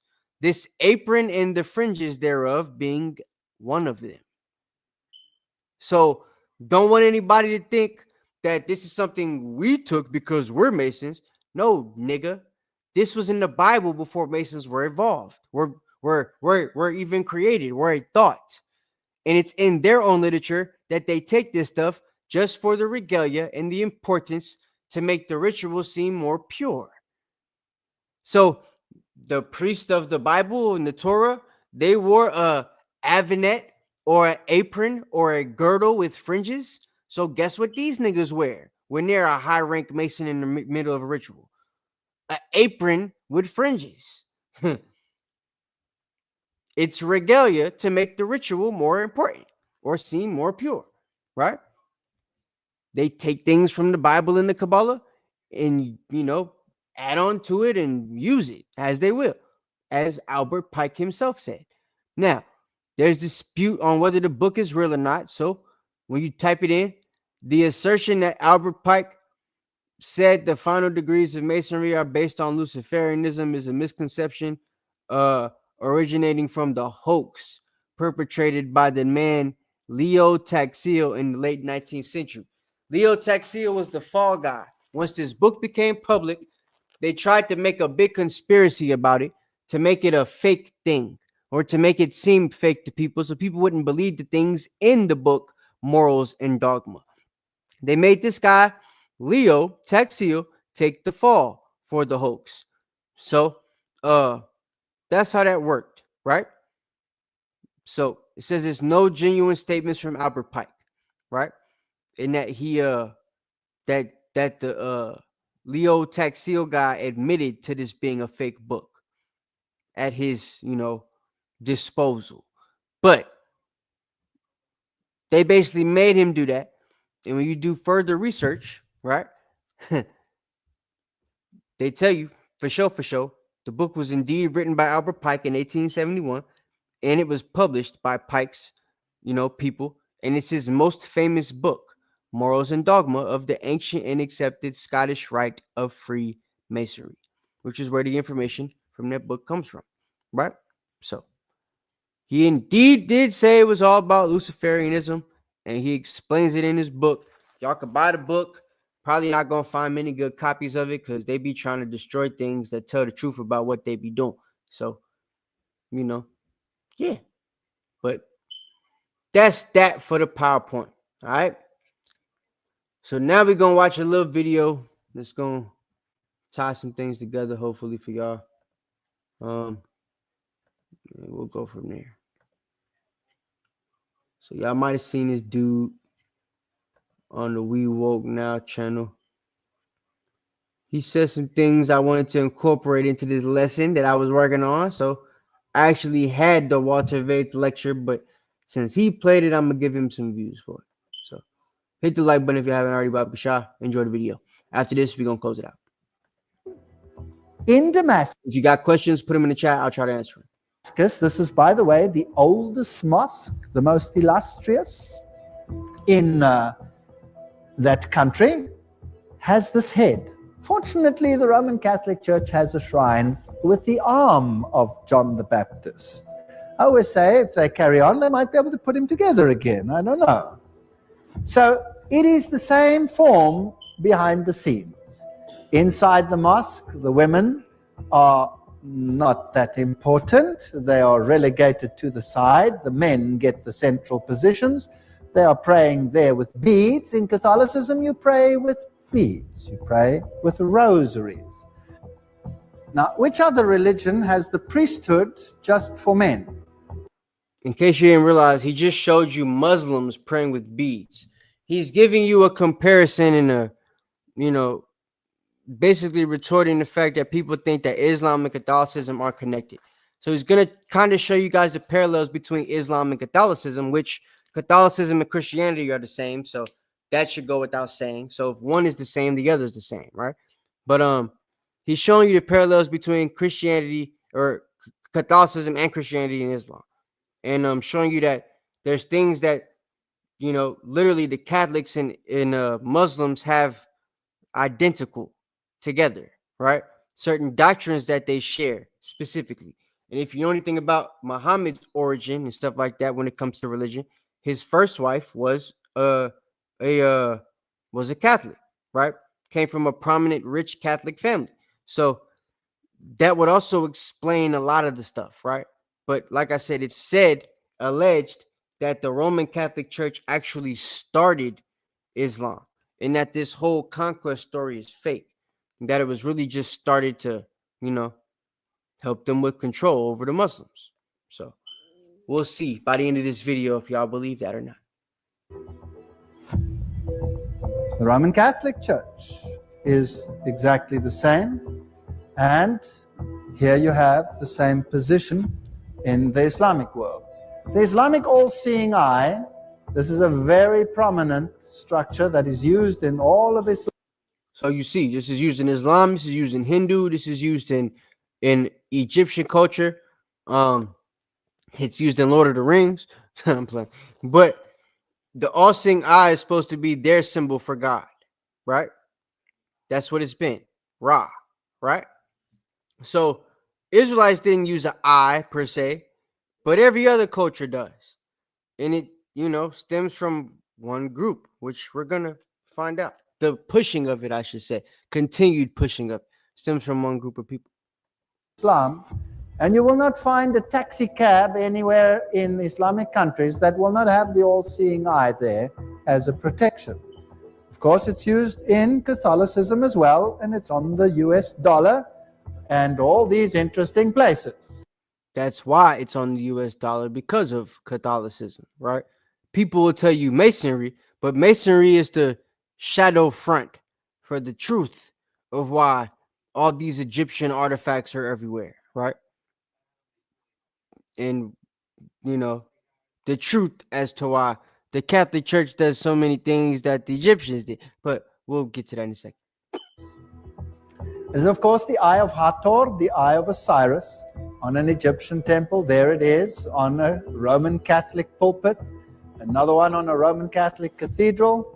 Masonic author Carl Claudy writes, this is one of the oldest and most widespread symbols denoting God. We find it in Egypt. In India, the open eye of Egypt represents Osiris. In India, Siva is represented by an eye, and the Encyclopedia of Freemasonry says the all-seeing eye is an important symbol of the supreme being borrowed by Freemasonry from antiquity. On the same principle, the Egyptian... You see, borrowed by Freemasonry. It tells you that they borrow symbols from religion, right? They borrowed our fringes and our aprons and stuff like that, and our regalia as far as that dress is concerned. They borrowed the I'll Sing eye from Egypt in Hindu culture, right? They have the regular eye for Egypt, and they have the Hamza with the hand and the eye for Hindu culture, right? That they took for different things, right? And the name that they give it is either Osiris or Isis, right?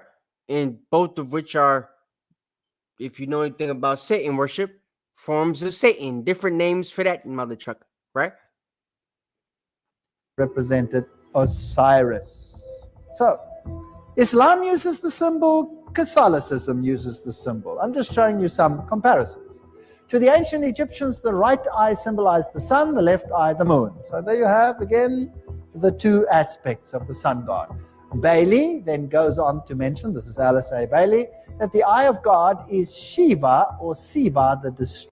So in one, it's for the Egyptians, the son of moon, right? Then you have for the Indians, it's also Shiva or Siva, which, if you know anything about Satan worship, Shiva is also one of the names for Satan. So the god of the Indians, you know, Shiva, the Krishna god and the god of war for the Indian people and stuff like that, right? This is actually a name for Satan. So the fact that Shiva and Krishna both are like transsexuals, damn near, with multiple arms and stuff, they look like that creature from Mortal Kombat. I forget his name, but yeah, they're like Satan. Destroyer. Remember, Shiva is the Indian god who is the equivalent of Osiris. Shiva is also a synonym for Satan. Is it possible that both religions in the inner circle worship the same Lucifer, but that the outer court knows nothing about this? So he's saying that, is it possible that the Christians and Catholics are all serving Satan, which is why their doctrine doesn't actually compare with the Bible, but them being the outer court, they don't know it. And in fact, the outer court has taught the doctrine so well, and so many of the outer court know the doctrine of the outer court, it's hard for them to be taught something different because it's a doctrine that all of them know and all of them are taught. So if everybody knows it, it has to be real, right? If you don't know what everybody else knows, that means you're the one that's wrong. You're the one that don't know what's going on, right? That was the point. Teach it to as many people as we can. If the masses believe this, then that means when they're actually told the truth, they won't even believe the truth, even when it's right in front of them in the book, right?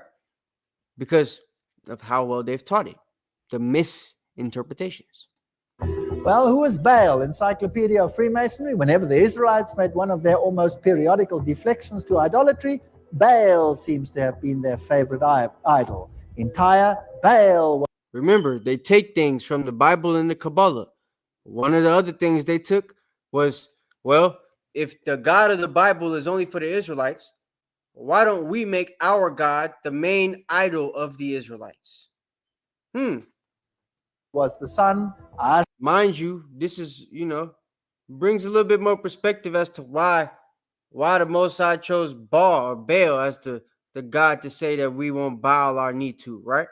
Because, this is still the God that they're trying to make us bow our knee to this day, if you know what's actually going on here in Babylon the Great. Ashtoreth, the moon, and so we have all the evidence that they know exactly what they're doing. There is no contradiction here, for Set is the Egyptian devil and Shiva is the Indian god of destruction. Both names, Set and Shiva, are listed in the Satanic Bible as another name for Satan. And Elena Petrovna Blavatsky affirms, now we have to remember that Shiva, Palestinian Baal, or Moloch, and Saturn are identical. Okay. So you gotta believe, or remember, Shiva, Baal, Moloch, Saturn, they're all identical. These are gods of the Babylonians, the Moabites, and the Ammonites, the Romans, right? Saturn. Remember that thing we did with the Sabbath day? I told you guys about what's the brother? Cronus, right? Which was the god of the Danes for time, right? A form of Yahweh. And once they lost the Battle of Achaia in 195, they end up getting taken over by them crackers. And once Philip and Alexander come on the scene, they then changed the god from, to Saturn and then Jupiter. Jupiter, Saturn. So, and same concept. They take things that they want, keep what they want to keep, and then change what they want to change. So, same thing. They're trying to let you know all these gods are based off the same person. It's supposed to be a parallel to our power. So the reason they teach in the Catholic Church, in the Christian Church, that Satan is at war with God, it's because in their mind, he technically is, right? We would teach in the Bible, Satan can't war with God. He worked for him. But them being the officers of Satan, they're teaching he could fight with God and that he's in a war with God. And, you know, from their standpoint, he will be winning because as of right now, he's got the Israelites in subjection, our understanding in subjection. And we're in a place where, well, we have to come to them for everything. And as of right now, they're not feeding us the right stuff, which is why we don't know what the hell is going on. Right? So that's that. Is it possible that both religions serve the same master behind the scenes and that the masses are deceived, just like in Catholicism? Beautiful people who are kept ignorant. And the sincerity of the Muslim duped and misused because they are goyim, catechumens. You see? Goyim, catechumens. So he even knows the word heathen. So because they're heathen, because they're low level, because they're just the nations, why not just deceive them, right? But it's also going to put the Israelites in a situation where they also, well, they would think that they're going to be deceived. You can't deceive the elect. And as I showed you, Albert Pike knows that. But the point is not to deceive the elect. It's to keep everybody else deceived and to make it difficult for the elect to wake up who we need to wake up, right? The longer it takes for us to wake up who we need to wake up, the longer they get to reign. And the longer they get to reign, right? In their mind, the less time we have to do what we have to do, or the longer it'll take for us to do what we have to do so they could do what they want to do in the meantime, right? They know it's going to end, but they're trying to stretch it out as long as they can, which is why the Jesuits exist, the Masons exist. It's to help with both. The Jesuits are like the people that push the doctrine, the doctrine for the churches. They're like the Masonry sect for the churches in particular, right? They're run by the Knight Templars. And then you have like everybody else who would stem from, you know, Scottish Rite or York Rite. Feel me? So, but the Knight Templars themselves are a sect of the York. Elena Petrovna Blavatsky links Set to Satan. Hermes, the god of wisdom, is called Tot Tot Set, Satan. All of these. Ancient Egypt's Set was worshipped under obscene homosexual rituals. And you see, homosexuality, though they try to push it and make it seem like there's part of them that don't want it, they still, the Republicans and people that act like they don't want homosexuality still allowed it to get pushed in America. So they still know it was part of the agenda, right? Wasn't anything that stopped it from happening. It's like once it got to a certain level where it's at now, where it can't be rolled back, everybody doing what they want to do. It's white boys at the damn store with nails on, and it's black boys at the store with nails on. Everybody gay. So the agenda's been fulfilled. Now they could put Donald Trump back in office and try to roll it back a little bit and make it seem like they're going to make America great again and less gay. But the damage has already been done. So, you know what I'm saying? And they had temples in which they had these homosexual rituals. For example, the Luxor temple. I have them, but I won't show them. Now, Luxor is a place also that they have rebuilt in Las Vegas. It's a hotel, right? The Luxor temple. For those of y'all that think that might sound familiar. Yeah, you might have stayed there if you ever been to Vegas with the big old pyramid and everything like that. Me and my girl went up in there. We didn't stay there, but we was there. You know what I'm saying? I think her mama stayed there. Anyway, so, but this thing, the Luxor, right, is also part of these rituals, which is why they've built it in America in the form of a hotel. Las Vegas, you know, Sin City. It's a Masonic playground. This is an ancient pagan site The Luxor temple, one of the great relics of past times. Now, here we're going into the entrance, and oops, what's that? That's a mosque. Now, where's that mosque built? You don't mean the mosque is built into the Luxor temple? Is that possible? Well, let's go a little bit closer. Yes, there it is. It's in the Luxor temple. What does that tell you? If you had to build a Christian church today, would you go and choose the ancient pagan temple of Baal and build your church right in it? They don't teach you that at church, do they? One of their oldest churches is in the middle of the Tower of Baal, right in the middle of Sin City, the ancient one, right? Yes or no? No, of course not. But what if the secret religion is really the same old ancient religion of Lucifer worship? Would you then perhaps do it? Perhaps, yes. So there they've done it.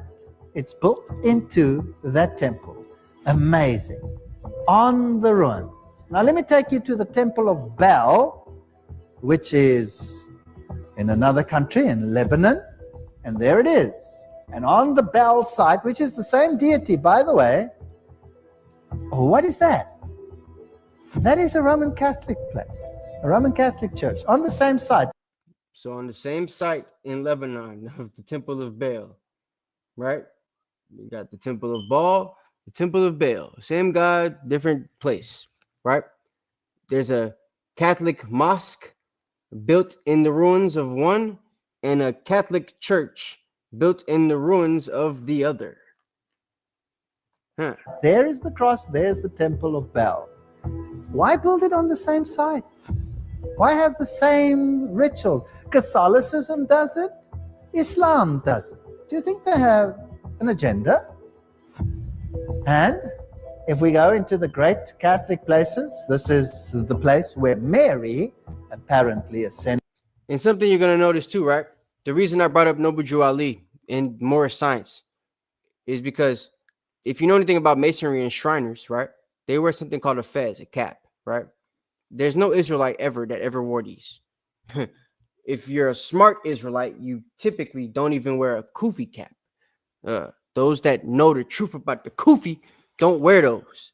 So, but because the kufi in a sense is it's a form of a fez, but story for another time. So like the fez is literally supposed to be a Masonic symbol, right? That's the reason it's got the little whatever that thing is with the fringes that moves and stuff. It's supposed to be some that separates the circle, right? Divides the time, divides the circle, right? Which he'll explain. I don't remember the terminology they use. I'm not a Mason, but he'll explain it in the video. And the reason they dome everything, the Capitol buildings all around America are domed and all that type of stuff. And the mosque in the Islamic culture are domed is because of the fez and the importance in the symbol or the symbolicness of the fez and what that shape is supposed to symbolize in Masonic history, if you will, right? And with their rituals. So keep that in mind too as he explains it. Here is the great cathedral in Jerusalem. On the floor, you have the solar circle with all the signs of the zodiac, which, by the way, God... This is in Jerusalem. This is not while we're there. This is New Jerusalem. You know what I'm saying? With them people there. Not the New Jerusalem, but, you know, fake New Jerusalem, if you will, with the Jewish people. And you see they got white Mary and white little baby Jesus. And you see how big Mary is, right? That's important to understand the emphasis on Mary in the Catholic Church and the emphasis on Mary in Islam. It's important because Mary is Isis. So God forbids. It's not the Mary of Joseph's wife. Y'all think that's who the Catholics is praying to. They not praying to Jesus, mom. They praying to Isis. They just renamed her Mary. All of the power she got and everything like that, it's Mary, right? And they got the idea from an Israelite brother back during the time of these councils I was telling y'all about, which we'll talk about, Cyril of Alexandria. So, but they kind of took what he said and ran with it and turned it into paganism, which is how Mary got to be Isis, and they changed her name back to Mary and gave her the same attributes as Isis. And now that's technically who the Catholic Church prays to in place of Jesus. She's immortal. She is like the immortal virgin queen and stuff like that, right? She's put in that situation because they've made her the queen of heaven, which would be Isis. She's, Satan's wife, if you will. And this is the place where Mary lay, and then she ascended, of course, to heaven. She didn't stay dead there. She ascended. Okay. And this is the place. Can't zoom past that. Just wanted to show they still had Mary with an afro here, right? But even for the Ethiopians and the black people and stuff like that in Lebanon, right? They still, it's a super duper worship of Mary over Jesus. Jesus is always a baby instead of a grown man, even though he died as a man. You know what I'm saying? Ascended as a man, not a baby. They keep the emphasis on him being a baby and Mary being a woman so that she has full control over everything and the power, right? The mother's in control of the baby. So if the baby got power, technically it's the mother's power to wield because the baby don't have no control over his power because he's a baby. So that's why they keep Jesus in a baby state, in the baby Jesus form, right? Sweet baby Jesus. And then Mary, who's really Isis, right? This is you could even name it Nimrod Kid. What that nigga name was again? I forget. Put it in the chat if y'all remember. That would be the same parallel as well, right? All of them are the same. They're all connected, just different names. Place where Mary lay, and then she ascended, of course, to heaven. She didn't stay dead there. On the floor, you have the pagan symbols. You have all of these interesting mitzvotums and what have yous.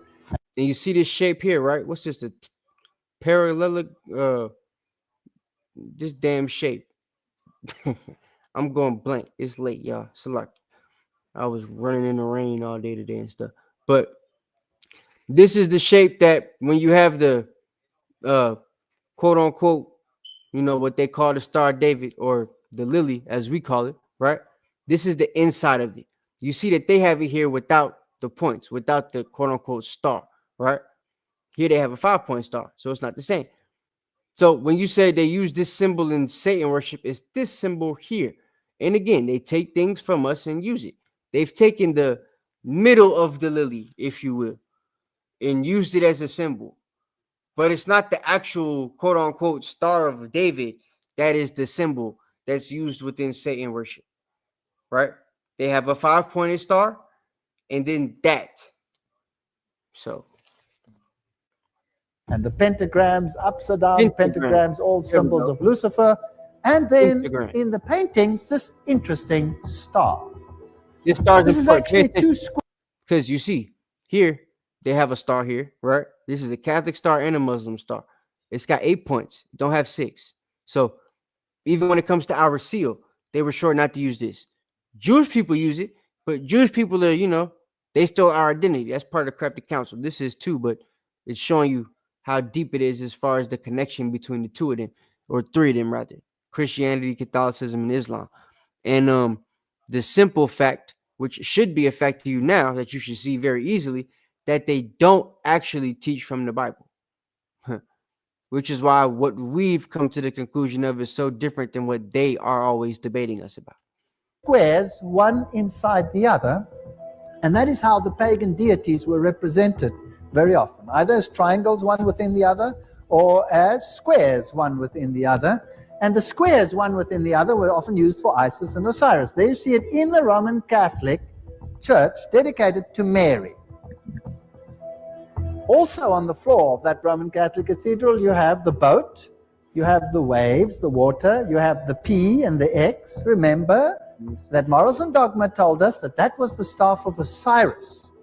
So that means it's actually a male phallic symbol. And the boat would be the womb. This is a very naughty picture in a nice setting. Nobody would know what that really means.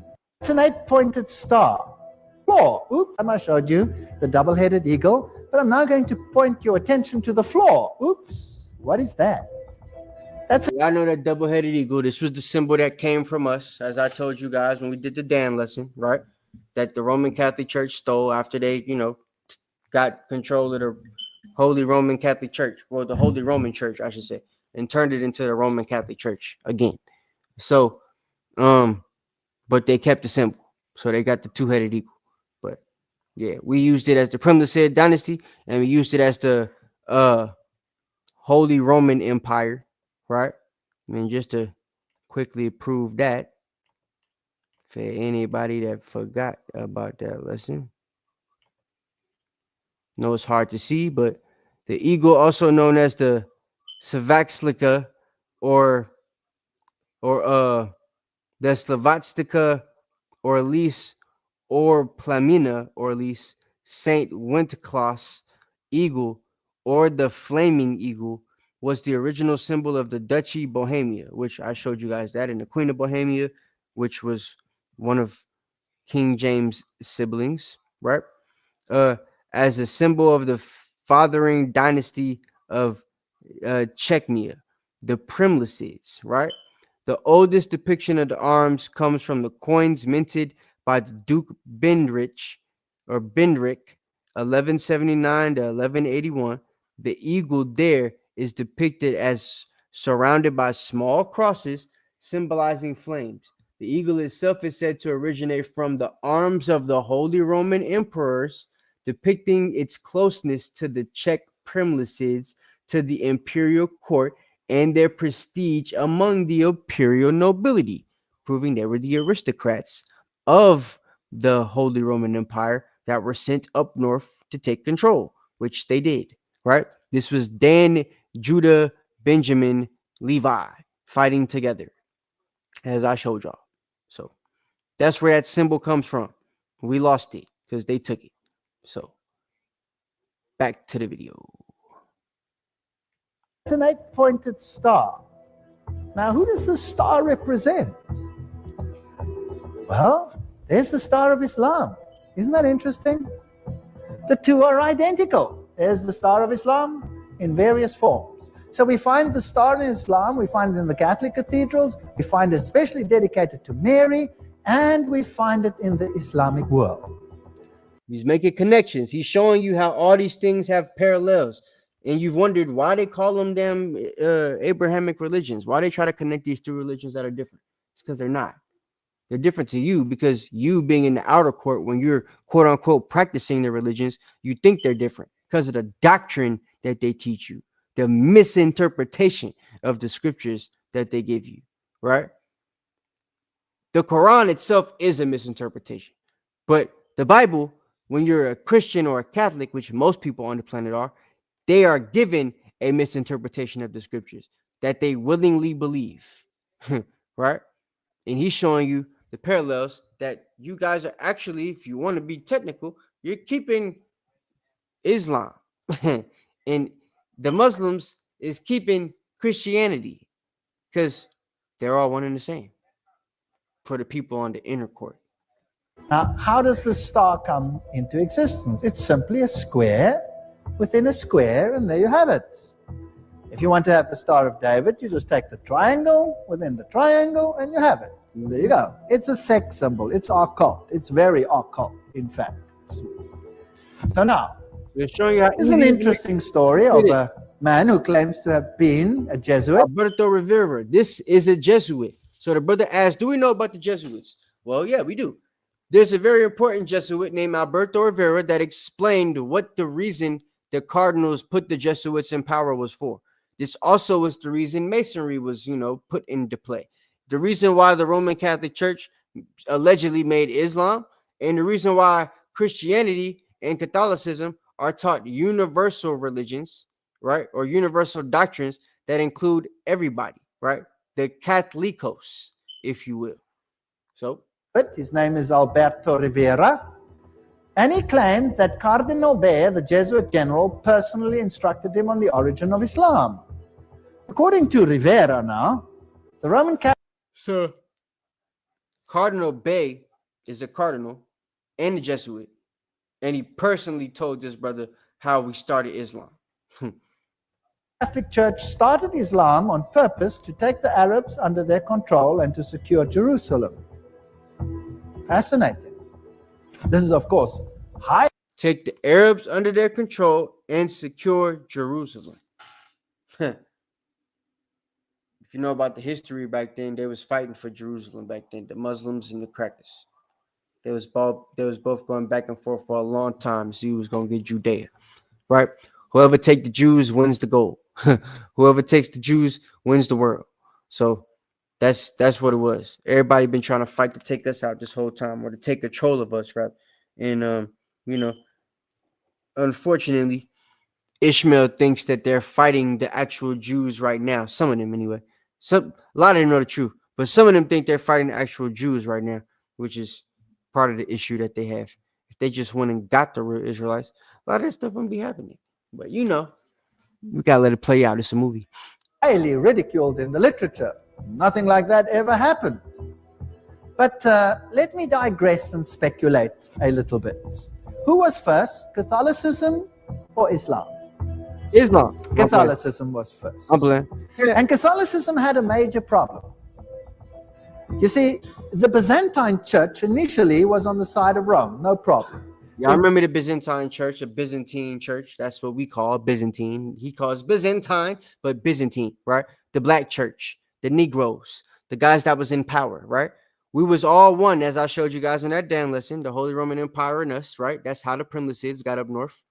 In fact, the Byzantine emperor elevated the Roman pontiff to his... For those of you that don't know Byzantine emperors, that would be people like Constantine and them, right?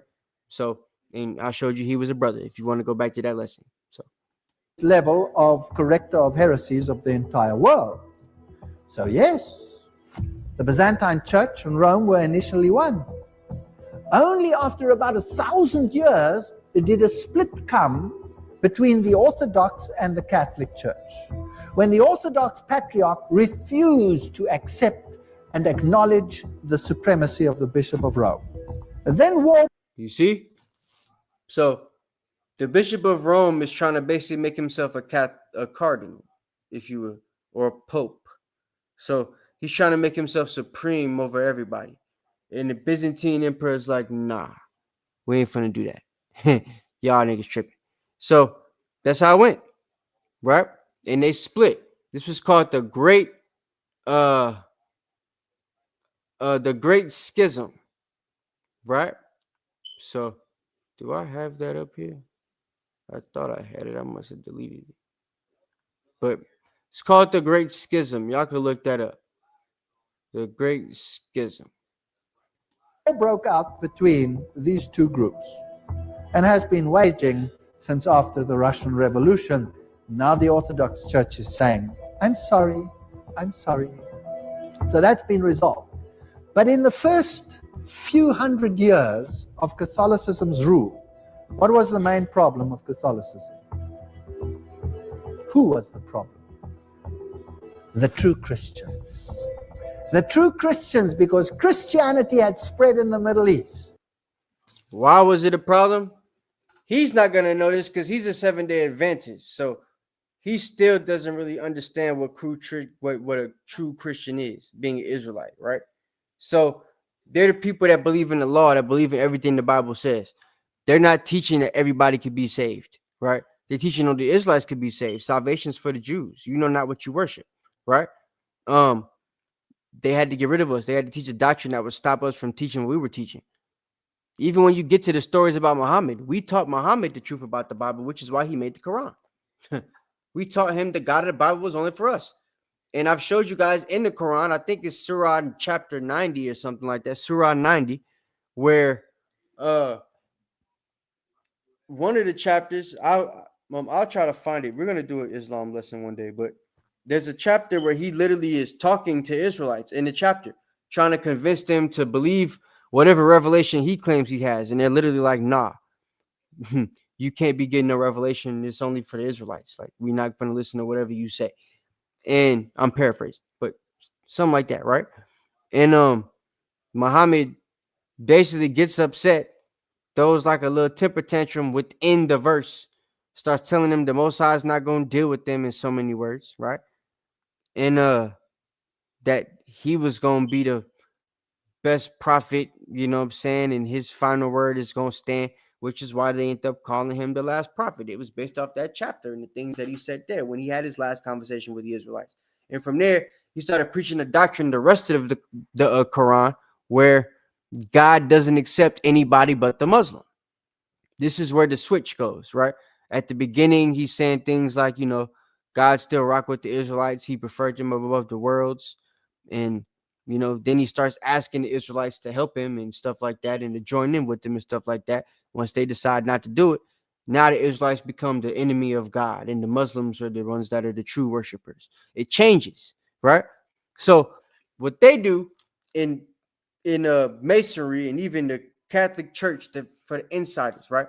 They actually read the Quran, and they only read the parts from, you know, where Muhammad had his little tantrum, where he's upset at the Israelites for not accepting him as a prophet and the things that he claims to have seen, right?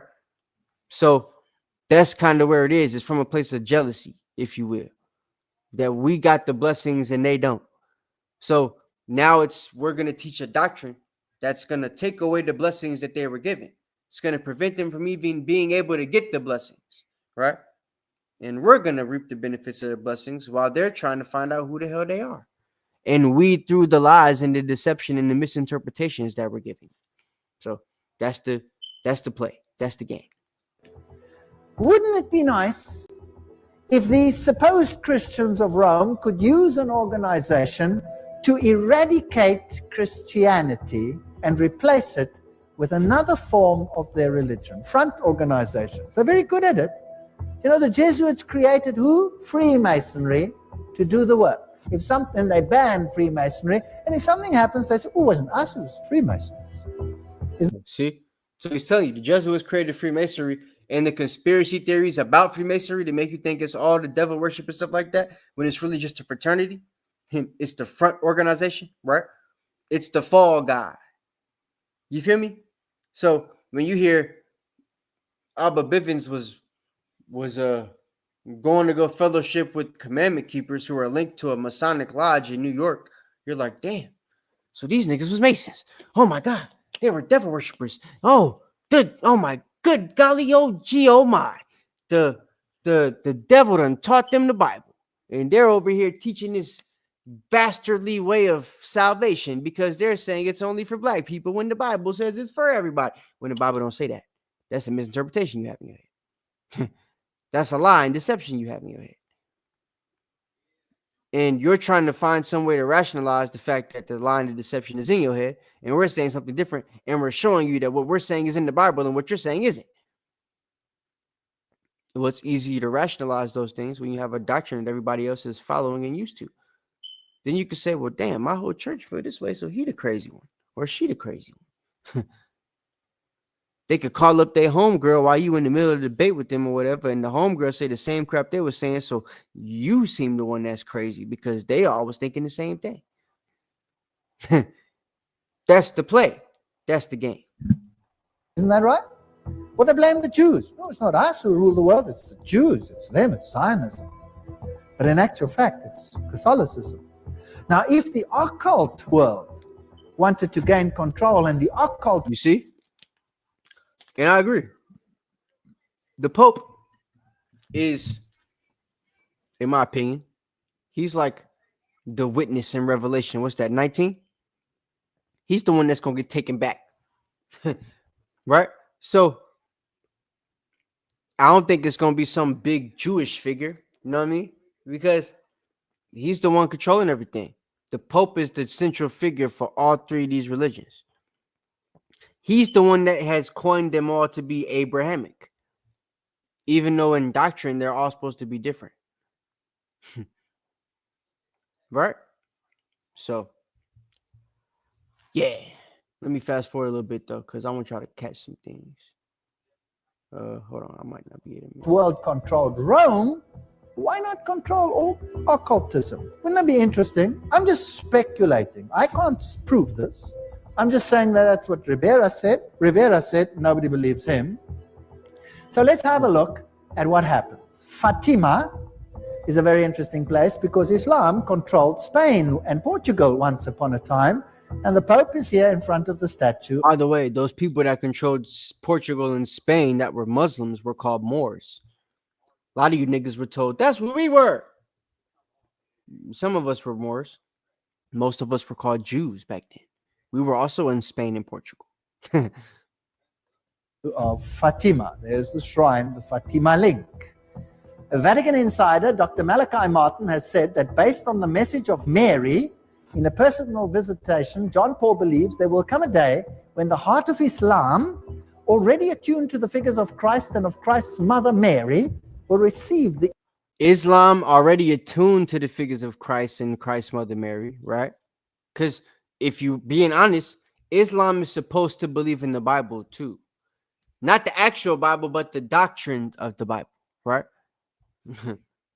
illumination. I like these words. You know, they sort of ring once you get to know them. It needs a second Fatima, in which they will recognize him as God's vicar on earth. So who must be recognized as God's vicar? The Pope must be recognized as God's vicar. Then, with fellow travelers like the Church of England, the Episcopal Church, and others of like mind, the Pope could be worshipped as the infallible Holy Father by over 1/2 of the world's population. Which we see that's what happens. One of them damn popes just died and everybody stopped what the hell they was doing to pray and all that type of crap. Even people that wasn't Catholic. I seen a dude, I was on a work site and it was this fat white boy who got the opportunity at his job because he's Catholic. On the site I was working at that day, he was able to go outside the whole day. I kid you not. He was outside the whole day walking in circles around the parking lot with his prayer beads, saying some crap with his mouth. The whole day. So, like, yeah, they take that stuff serious. They worship the Pope. So, agenda, completed. Well done. I'd like to correct him. All of the world's population. But that's besides the point. Yeah, because back then they thought it was going to be half. But as I just said, and as you saw, when that nigga died, everybody stopped what they was doing. Now, early Islam, which area did it occupy? This area. This area. Who ruled over here? Who ruled there? Only Christianity. Before there was Islam, that is where Christianity was. And so Islam took hold of this area. Then by AD 750, Islam progressed and took over all this, including Spain. That's fascinating. Spain and all this Asia Minor area was controlled by Islam. Did you know who ruled in Spain? It was the Visigoths. And the Visigoths had a different gospel to Catholicism. They were more in line with the Ostrogoths, who actually were Sabbath keepers. Problem people that had to get sorted out there maybe for a while. Just speculating. AD 900. Again, get rid of the true Christians. Huh? There they go. That's why they don't keep no Sabbaths no more. Withdrawing from the north of Spain, the Franks were very strong Catholic supporters. He's a 7-day Adventist, so he liked the Sabbath. That's why he put so much emphasis on that at his church, because everybody in there is 7-day Adventist. Slowly, Islam is moving out. And there, this whole area controlled now by Islam. 1,100 in the south of Spain. In the south, there's a group which is more Islamic secret societies. The Ismailis, the Karmatites, the Fatimites. So now he's giving you the Babylonian secret societies. Remember, I told you that the Muslims have their own, right? I read to you the ones in the Americas. He's giving you the Babylonians. So you've got Kabbalism. Remember? Albert Pike told you that they take from the Kabbalah. So in Babylon, they're using the Kabbalah, Kabbalism, right? The Gnostics, founded by Simon Magus, who, according to Eliphaz Levi, who's Jewish, became sorcerer to Nero, who is, that nasty duck monkey of an Edomite, right? So you got a Jewish guy becoming a sorcerer to Nero, and this sorcerer used Kabbalism, right? Or the things within it, that book, supposedly, to do little witchcraft rituals and stuff like that, which they now incorporate in Masonry, right? And the Babylonian Masons or Arabic Masons, those that Noble Joe Ali learned from, those would be the people who do these type of things. So Islamic societies of these people, they're called Ismailis, Karmatites, Fatimites, Druids, and Assassins. The Druzes, or Druzers and Assassins. And the Assassins are the people who turned into Al Qaeda and all them other groups that blow themselves up. The Allahu Akbar, boom. Those are actually Islamic, Muslim, Masonic societies. How about that? Called the Assassins. They go back to a group called the Assassins from way, way back in the day. And they've just developed and, turned into other groups by name, but they have the same agenda. And they do the same thing they was doing back then. Back then, they was killing themselves as the Assassins. That's what they were called, the Assassins. They would kill other people by killing themselves. And today, they do the same thing. and the Assassins. Now, the Assassins were interesting. Put a 7 in the They chat would if you kill change it. themselves If you to check. gain an advantage. They could blow themselves up to gain an advantage. They could blow themselves up to destroy others. Do we have something like that today? Oh, yes. So nothing's changed. History is repeating itself. You see? Now, who were these secret societies that were in cahoots with the Templars, or did the Templars control them? Who knows? Let's read about the Assassins. So I told you the Templars are in control once you get to a certain part of the Shriners, right? Or once you get to a certain part of the Scottish Rite. The Templars and the Shriners run or like they work together, right? So and you see here, as he showed you, they were in cahoots with each other. So no new thing under the sun. Degrees of the Assassins was thus as follows. First, there was the Grand Master, known as Sheikh al-Yabal, or Old Man of the Mountain. Second, the Dial Kerbi, the Grand Priors. Third, the fully initiated Dias. Fourth, the Rashids, the Associates. Fifth, the Fadais, devoted. Sixth, the Lasiks, or Law Brothers. And lastly, the common people. So he's reading the rank from top to bottom. But the top guy is the Sheikh al-Jabal, right? Old Man of the Mountain, meaning the top guy, the guy that they hide. So if Osama bin Laden was one of them dudes or whatever the hell, that would be one of those things, right? And then we got the Dale Kabir, Grand Priors. So that's the second in command, the Grand Priors. The third is the fully initiated Dias or Dias. And then we have the Rafiks or Associates. So they're not the ones blowing themselves up. These are all people above them, right? Now the ones blowing themselves up. The Fadis or devoted. They're devoted to the cause. Law Brothers also blow themselves up. Allahu Akbar, boom. And the common people, right?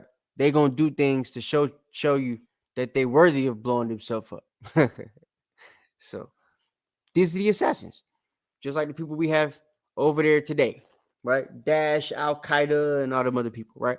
Those are Masonic organizations for the Arabic Islamic world. Who were to be simply blind instruments. Does it sound familiar? The poor blind Goyim's catechumens. Designs against religion were of course not admitted by the order, strict uniformity to Islam. The Darul Qimat, or the House of Knowledge, by the sixth Khalifa Hakim, who was raised to a deity after his death and is worshipped to this day by the Druzes. Under the direction of this man, The Grand Lodge of Cairo was formed by the Fatimites and continued the plan of Abdullah. And there were a number of degrees, 9 in all. Their method of enlisting proselytes. And so they have 9 degrees in Cairo. We have 33 in America. You see the difference? So Noble Drew Ali went to learn from these people. He's from a lesser group of people. They only go to 9 degrees. I showed you, you have to be past 14 of the Scottish Rite to learn any real secrets. And you got to be 31, 32, or 33, really, to become a prince of royal secrets. Which I would think the top people on the planet Earth would be the most royal secret of them all. So they wouldn't just be telling somebody that's a level 9 if the top level is 32. They wouldn't be telling a level 9 the most top secret thing on the planet. You know what I'm saying? It just don't make sense. So, yeah. systems of initiation, blah, blah, blah, are absolutely those which Weishaupt used for the Illuminati. So, and the Illuminati, another form of them, as I showed you guys last week, they're just the people that know what's going on, just like us, right? They're like Satan's version of the elect, the powers that be. there's no difference. But they also go through their own initiation process, which is similar to what they do here at the Lodge of Cairo. Between Rome and these folks. It's the same organization.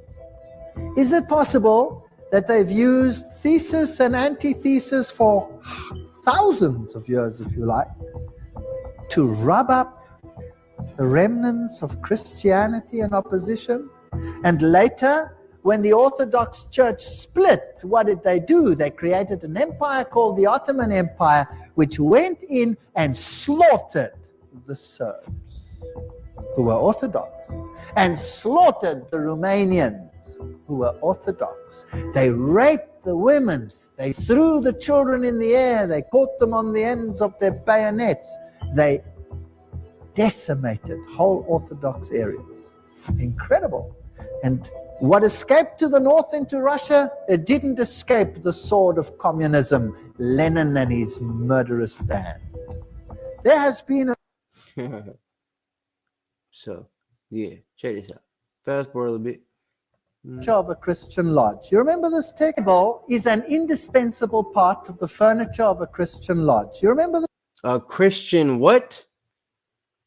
The Bible is an indispensable part of the furniture of a Christian lodge.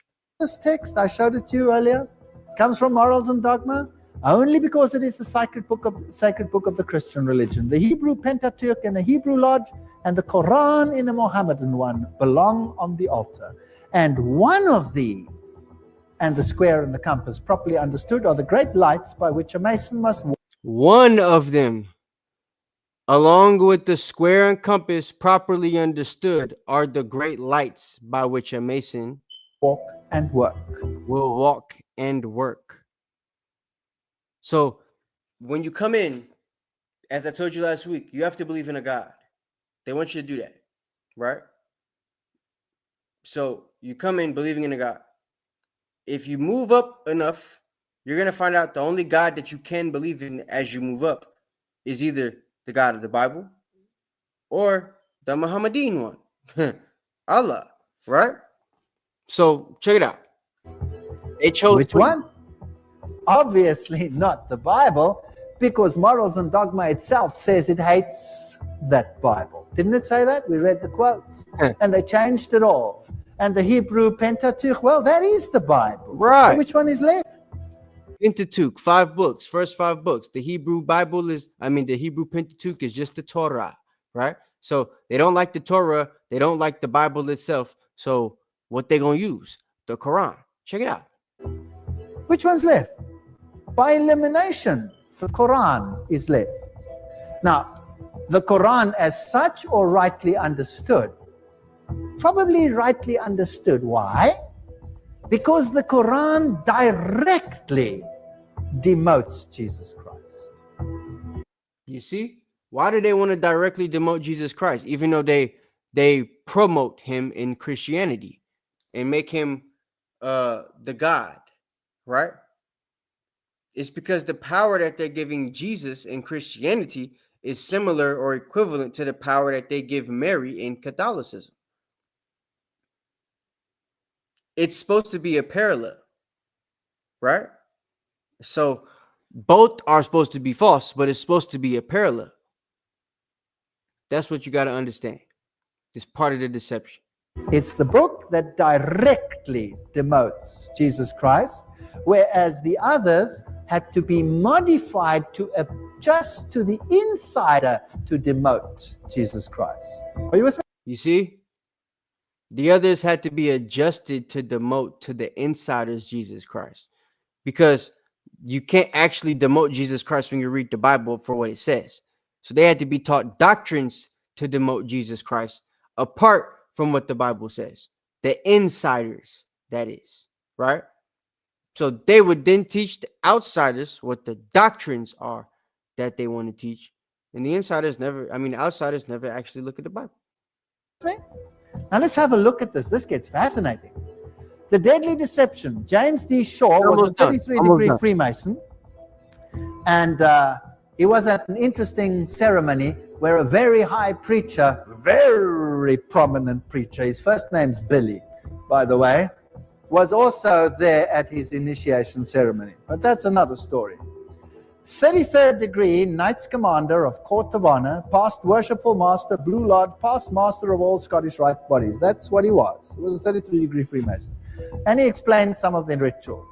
The deadly deception, James D. Shaw. 33rd degree initiation ceremony. The oath is sealed by drinking wine out of a human skull. May this wine I now drink become a deadly poison to me, as the hemlock juice drunk by Socrates, should I ever knowingly or willfully violate the same. You see? So one of the rituals is to drink wine out of a human skull. May this wine I now drink become a deadly poison to me, as the hemlock juice drunk by Socrates, should I ever knowingly or willfully violate the same. You ever heard of Hemlock Grove? Yeah. We've done this before. I'm just bringing it to perspective. A member dressed as a skeleton places his arms around the candidate, who then states, and may these cold arms forever encircle me, should I ever knowingly or willfully violate the same. So that's the 33-degree initiation ceremony. So you drink a skull, and then somebody wraps their arms around you dressed in a skeleton suit and basically saying, if you violate this oath, you're going to die. We're going to kill you. And you're going to be wrapped around the skeletons and the bones and stuff like that. And it's going to be your skull we drinking out next time we do this jump with somebody else. But there is there's another one. Each of us was presented, along with the Scottish Rite ring, a copy of Albert Pike's book. I told you about the Scottish Rite ring, right? You all get a copy of Albert Pike's book, Morals of Dogma. Morals and Dogma. So you get that when you get to the 33rd degree. We were told that it was the source book for Freemasonry and its meaning. We were also told that it must never leave our possessions, and that arrangements must be made so that upon our deaths it would be returned to the Scottish Rite. Fortunately. So these books, the reason y'all don't really know what's going on with the stuff is because anybody that you know that might be a Scottish Rite 33rd degree Mason, right? They have to give back Robert Pike's book upon their death. Arrangements have to be made with their spouse or family members or whatever to find this book and give it back. So you get to keep their ring and all that type of crap, but the book, nah, we need that. That's how it go, right? So you're only left to throw around conspiracy theories. Oh my gosh, they wanted this book back that he had, and I don't know what was in the book, blah, blah, blah, blah, blah, blah. And you don't actually know what's going on. The real conspiracy is the religion you're following. I didn't have to go through the process, but I have one. Very useful. Now, what's this got to do with Islam? Now, this is the highest degree of Freemasonry. What happens there? The deadly deception. The Scottish Rite includes 29 degrees beyond the Blue Lodge, culminating in the 32nd, The York Rite has the equivalent of 29 degrees of the Scottish Rite in advancement along the path that culminates in the degree Knights Templar. You see, I explained this to you guys earlier, and they actually go to 32 now, not just 29. So the York Rite culminates at Knights Templar, and the other one is the 32nd degree in the Scottish Rite. And the Scottish Rite culminates at Prince of Royal Secrets. He didn't tell you that part, but that's what they're called in the Scottish Rite when you get to the 32nd degree. So you're either a Knight Templar or a Prince of Royal Secrets. Okay? In addition, the shrine. Ancient. The shrine, what Noble Drew Ali tried to join, right? But he was part of the wrong one. He got with the ancient Arabic Egyptian order, not the ancient Arabic order. You feel me? This one goes to 32. His only went to 9. Arabic order, nobles of the mystic shrine, is available to 32nd degree Masons and Knights Templar who wish to participate. See, this order is available to 32nd degree Masons. The order that Noble Drew Ali was part of only goes to 9.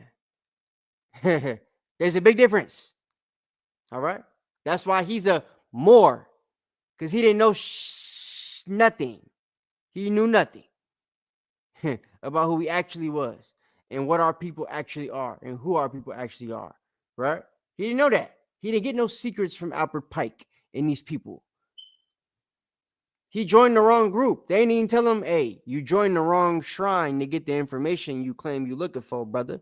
You got to join the ancient Arabic order, not the ancient Arabic Egyptian order. We just set this up to get him something to do. They only got 9 degrees. Y'all have more degrees at the Prince Hall Mason than we gave these Egyptian niggas. Let that sink in.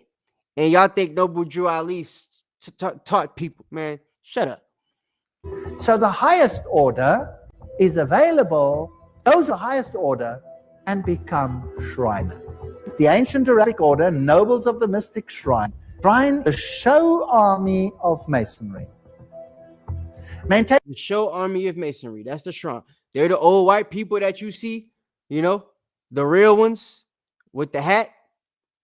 Sometimes you see old black people, they be on the street asking for money, right? They got the little cups. My dad said my great-grandfather had a Shriner cap, so he might have been a Shriner, right? Might have been a 32nd. So, like, that's what they do, though. Them people that you see on the street, roll down your window one day and ask them, hey, you a Shriner? You'll say, yes, sir. You see his hat? He might have a hat that say, it got the red shrine on it. It tell you what shrine he's with. It might have a 32 in the middle or a 33, depending on whether he's honorary or not. Just look at it real close next time. Maintains a very high profile. It is necessary to be a 32nd degree Mason for 6 months before being eligible to join the shrine. Only the highest Freemasons may join the shrine. Now these are most of the prominent Americans. By the way, all the big prominent Americans march through New York as the Shriners in their masquerades. Now, the shrine is in the name of Allah. Did you know that? So here Christians of... So he talks fast, but he explained, once you become a Shriner, you no longer are a Christian. You no longer, if you was a Buddhist, you ain't a Buddhist no more once you become a Shriner. Once you reach that 32nd degree and you take this oath that he about to read, where we about to close out, you have opened the door to be able to get the secrets because you've pledged an allegiance to Satan under the name Allah of Muhammad, the God of their fathers, right? The Mohammedan one, as they say.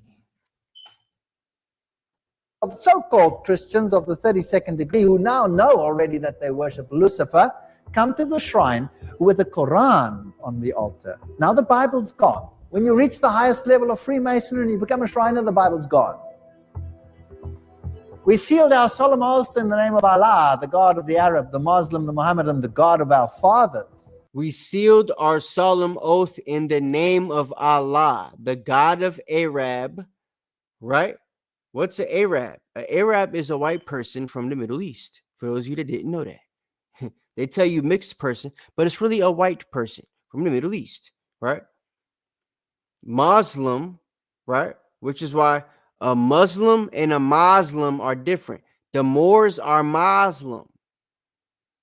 They're Satanist. And Mohammedan, Mohammed, right? The white guy. The great 43rd times over grandfather of Queen Elizabeth, right? Friend to the Pope, the Queen, right? And the Pope is running everything. So watch the oath, or listen rather. Wow. Is Allah the God of our fathers? Here's the oath. In willful violation whereof I incur the fearful penalty of having my eyeballs pierced to the center with three-edged blade, my feet flayed, and I be forced to walk the hot sands upon the sterile shores of the Red Sea until the flaming sun shall strike me with a livid plague. And may Allah, the God of Arab, Muslim, and Mohammedan, the God of our fathers, support me to the entire fulfillment of the same. Do you hear this? This is the oath that they give as master, or not master masons, as Templars and princes of royal secrets, royal archons. This is the oath that you give. I'm at the 30, 31st, and 32nd degree. You no longer are a Christian. You're a Satanist. You're a Satan worshiper. You no longer serve the God Yahweh or Yahweh. It's Allah, the God of Arab, Muslim, and Mohammedan. Notice it says the God of our fathers. They made that God possessive to them because they know that the God of our fathers, Yahweh, is not for them. So, yeah, man. I just wanted to show y'all this. Let y'all see it for yourself, hear it for yourself. I got a whole lot more I could go into, but it's 2 hours and 37 minutes, and I don't want to make it too long. So, yeah, man. But hopefully y'all enjoyed the lesson. Know what I'm saying? So it should be clear now, we are not in any way, shape, or form, we're not Masonic at all. We can't be. The aprons and stuff like that they wear are just things that they stole from us. They don't read the Bible. Once they get to a certain level of masonry, the master masons, the real masters, I should say, royal archons, princes of the royal secrets, knight templars, right? They do not worship the God of the Bible. They are not allowed to. As you just saw, the oath that they must keep is an oath that involves them pledging allegiance to Allah, the God of Arab, Muslim, and Mohammedan, right? Muslim is considered a mixed person, though. That's what Arab is considered a mixed person. So something else to consider also when you think about that in the pledge, and that being in the pledge, this being a Catholic theme, and Catholicos meaning universal, mixed is something that would make everything universal as well, which is why America has been called and referred to as a melting pot, because they've tried to mix everything together, all the doctrines and all these different things, right? They've also mixed things with, when it comes to this. They got Mary as Isis.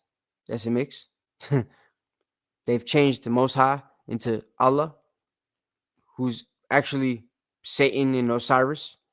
So it's like, it's different parallels, and Shiva. So those are things you got to keep in mind. You got to put into perspective when it comes to this conversation. If somebody's not teaching or living out those type of things, you can't, with the, straight face, with actual knowledge of Masonry, say that they're involved in Freemasonry, right? There's nothing in Freemasonry that allows you to wear a crown. They wear a fez. There's nothing in Freemasonry that would allow you to dress like this. They have to wear a suit, white gloves, and an apron. So there's nothing that we even wear that's connected to Masonry.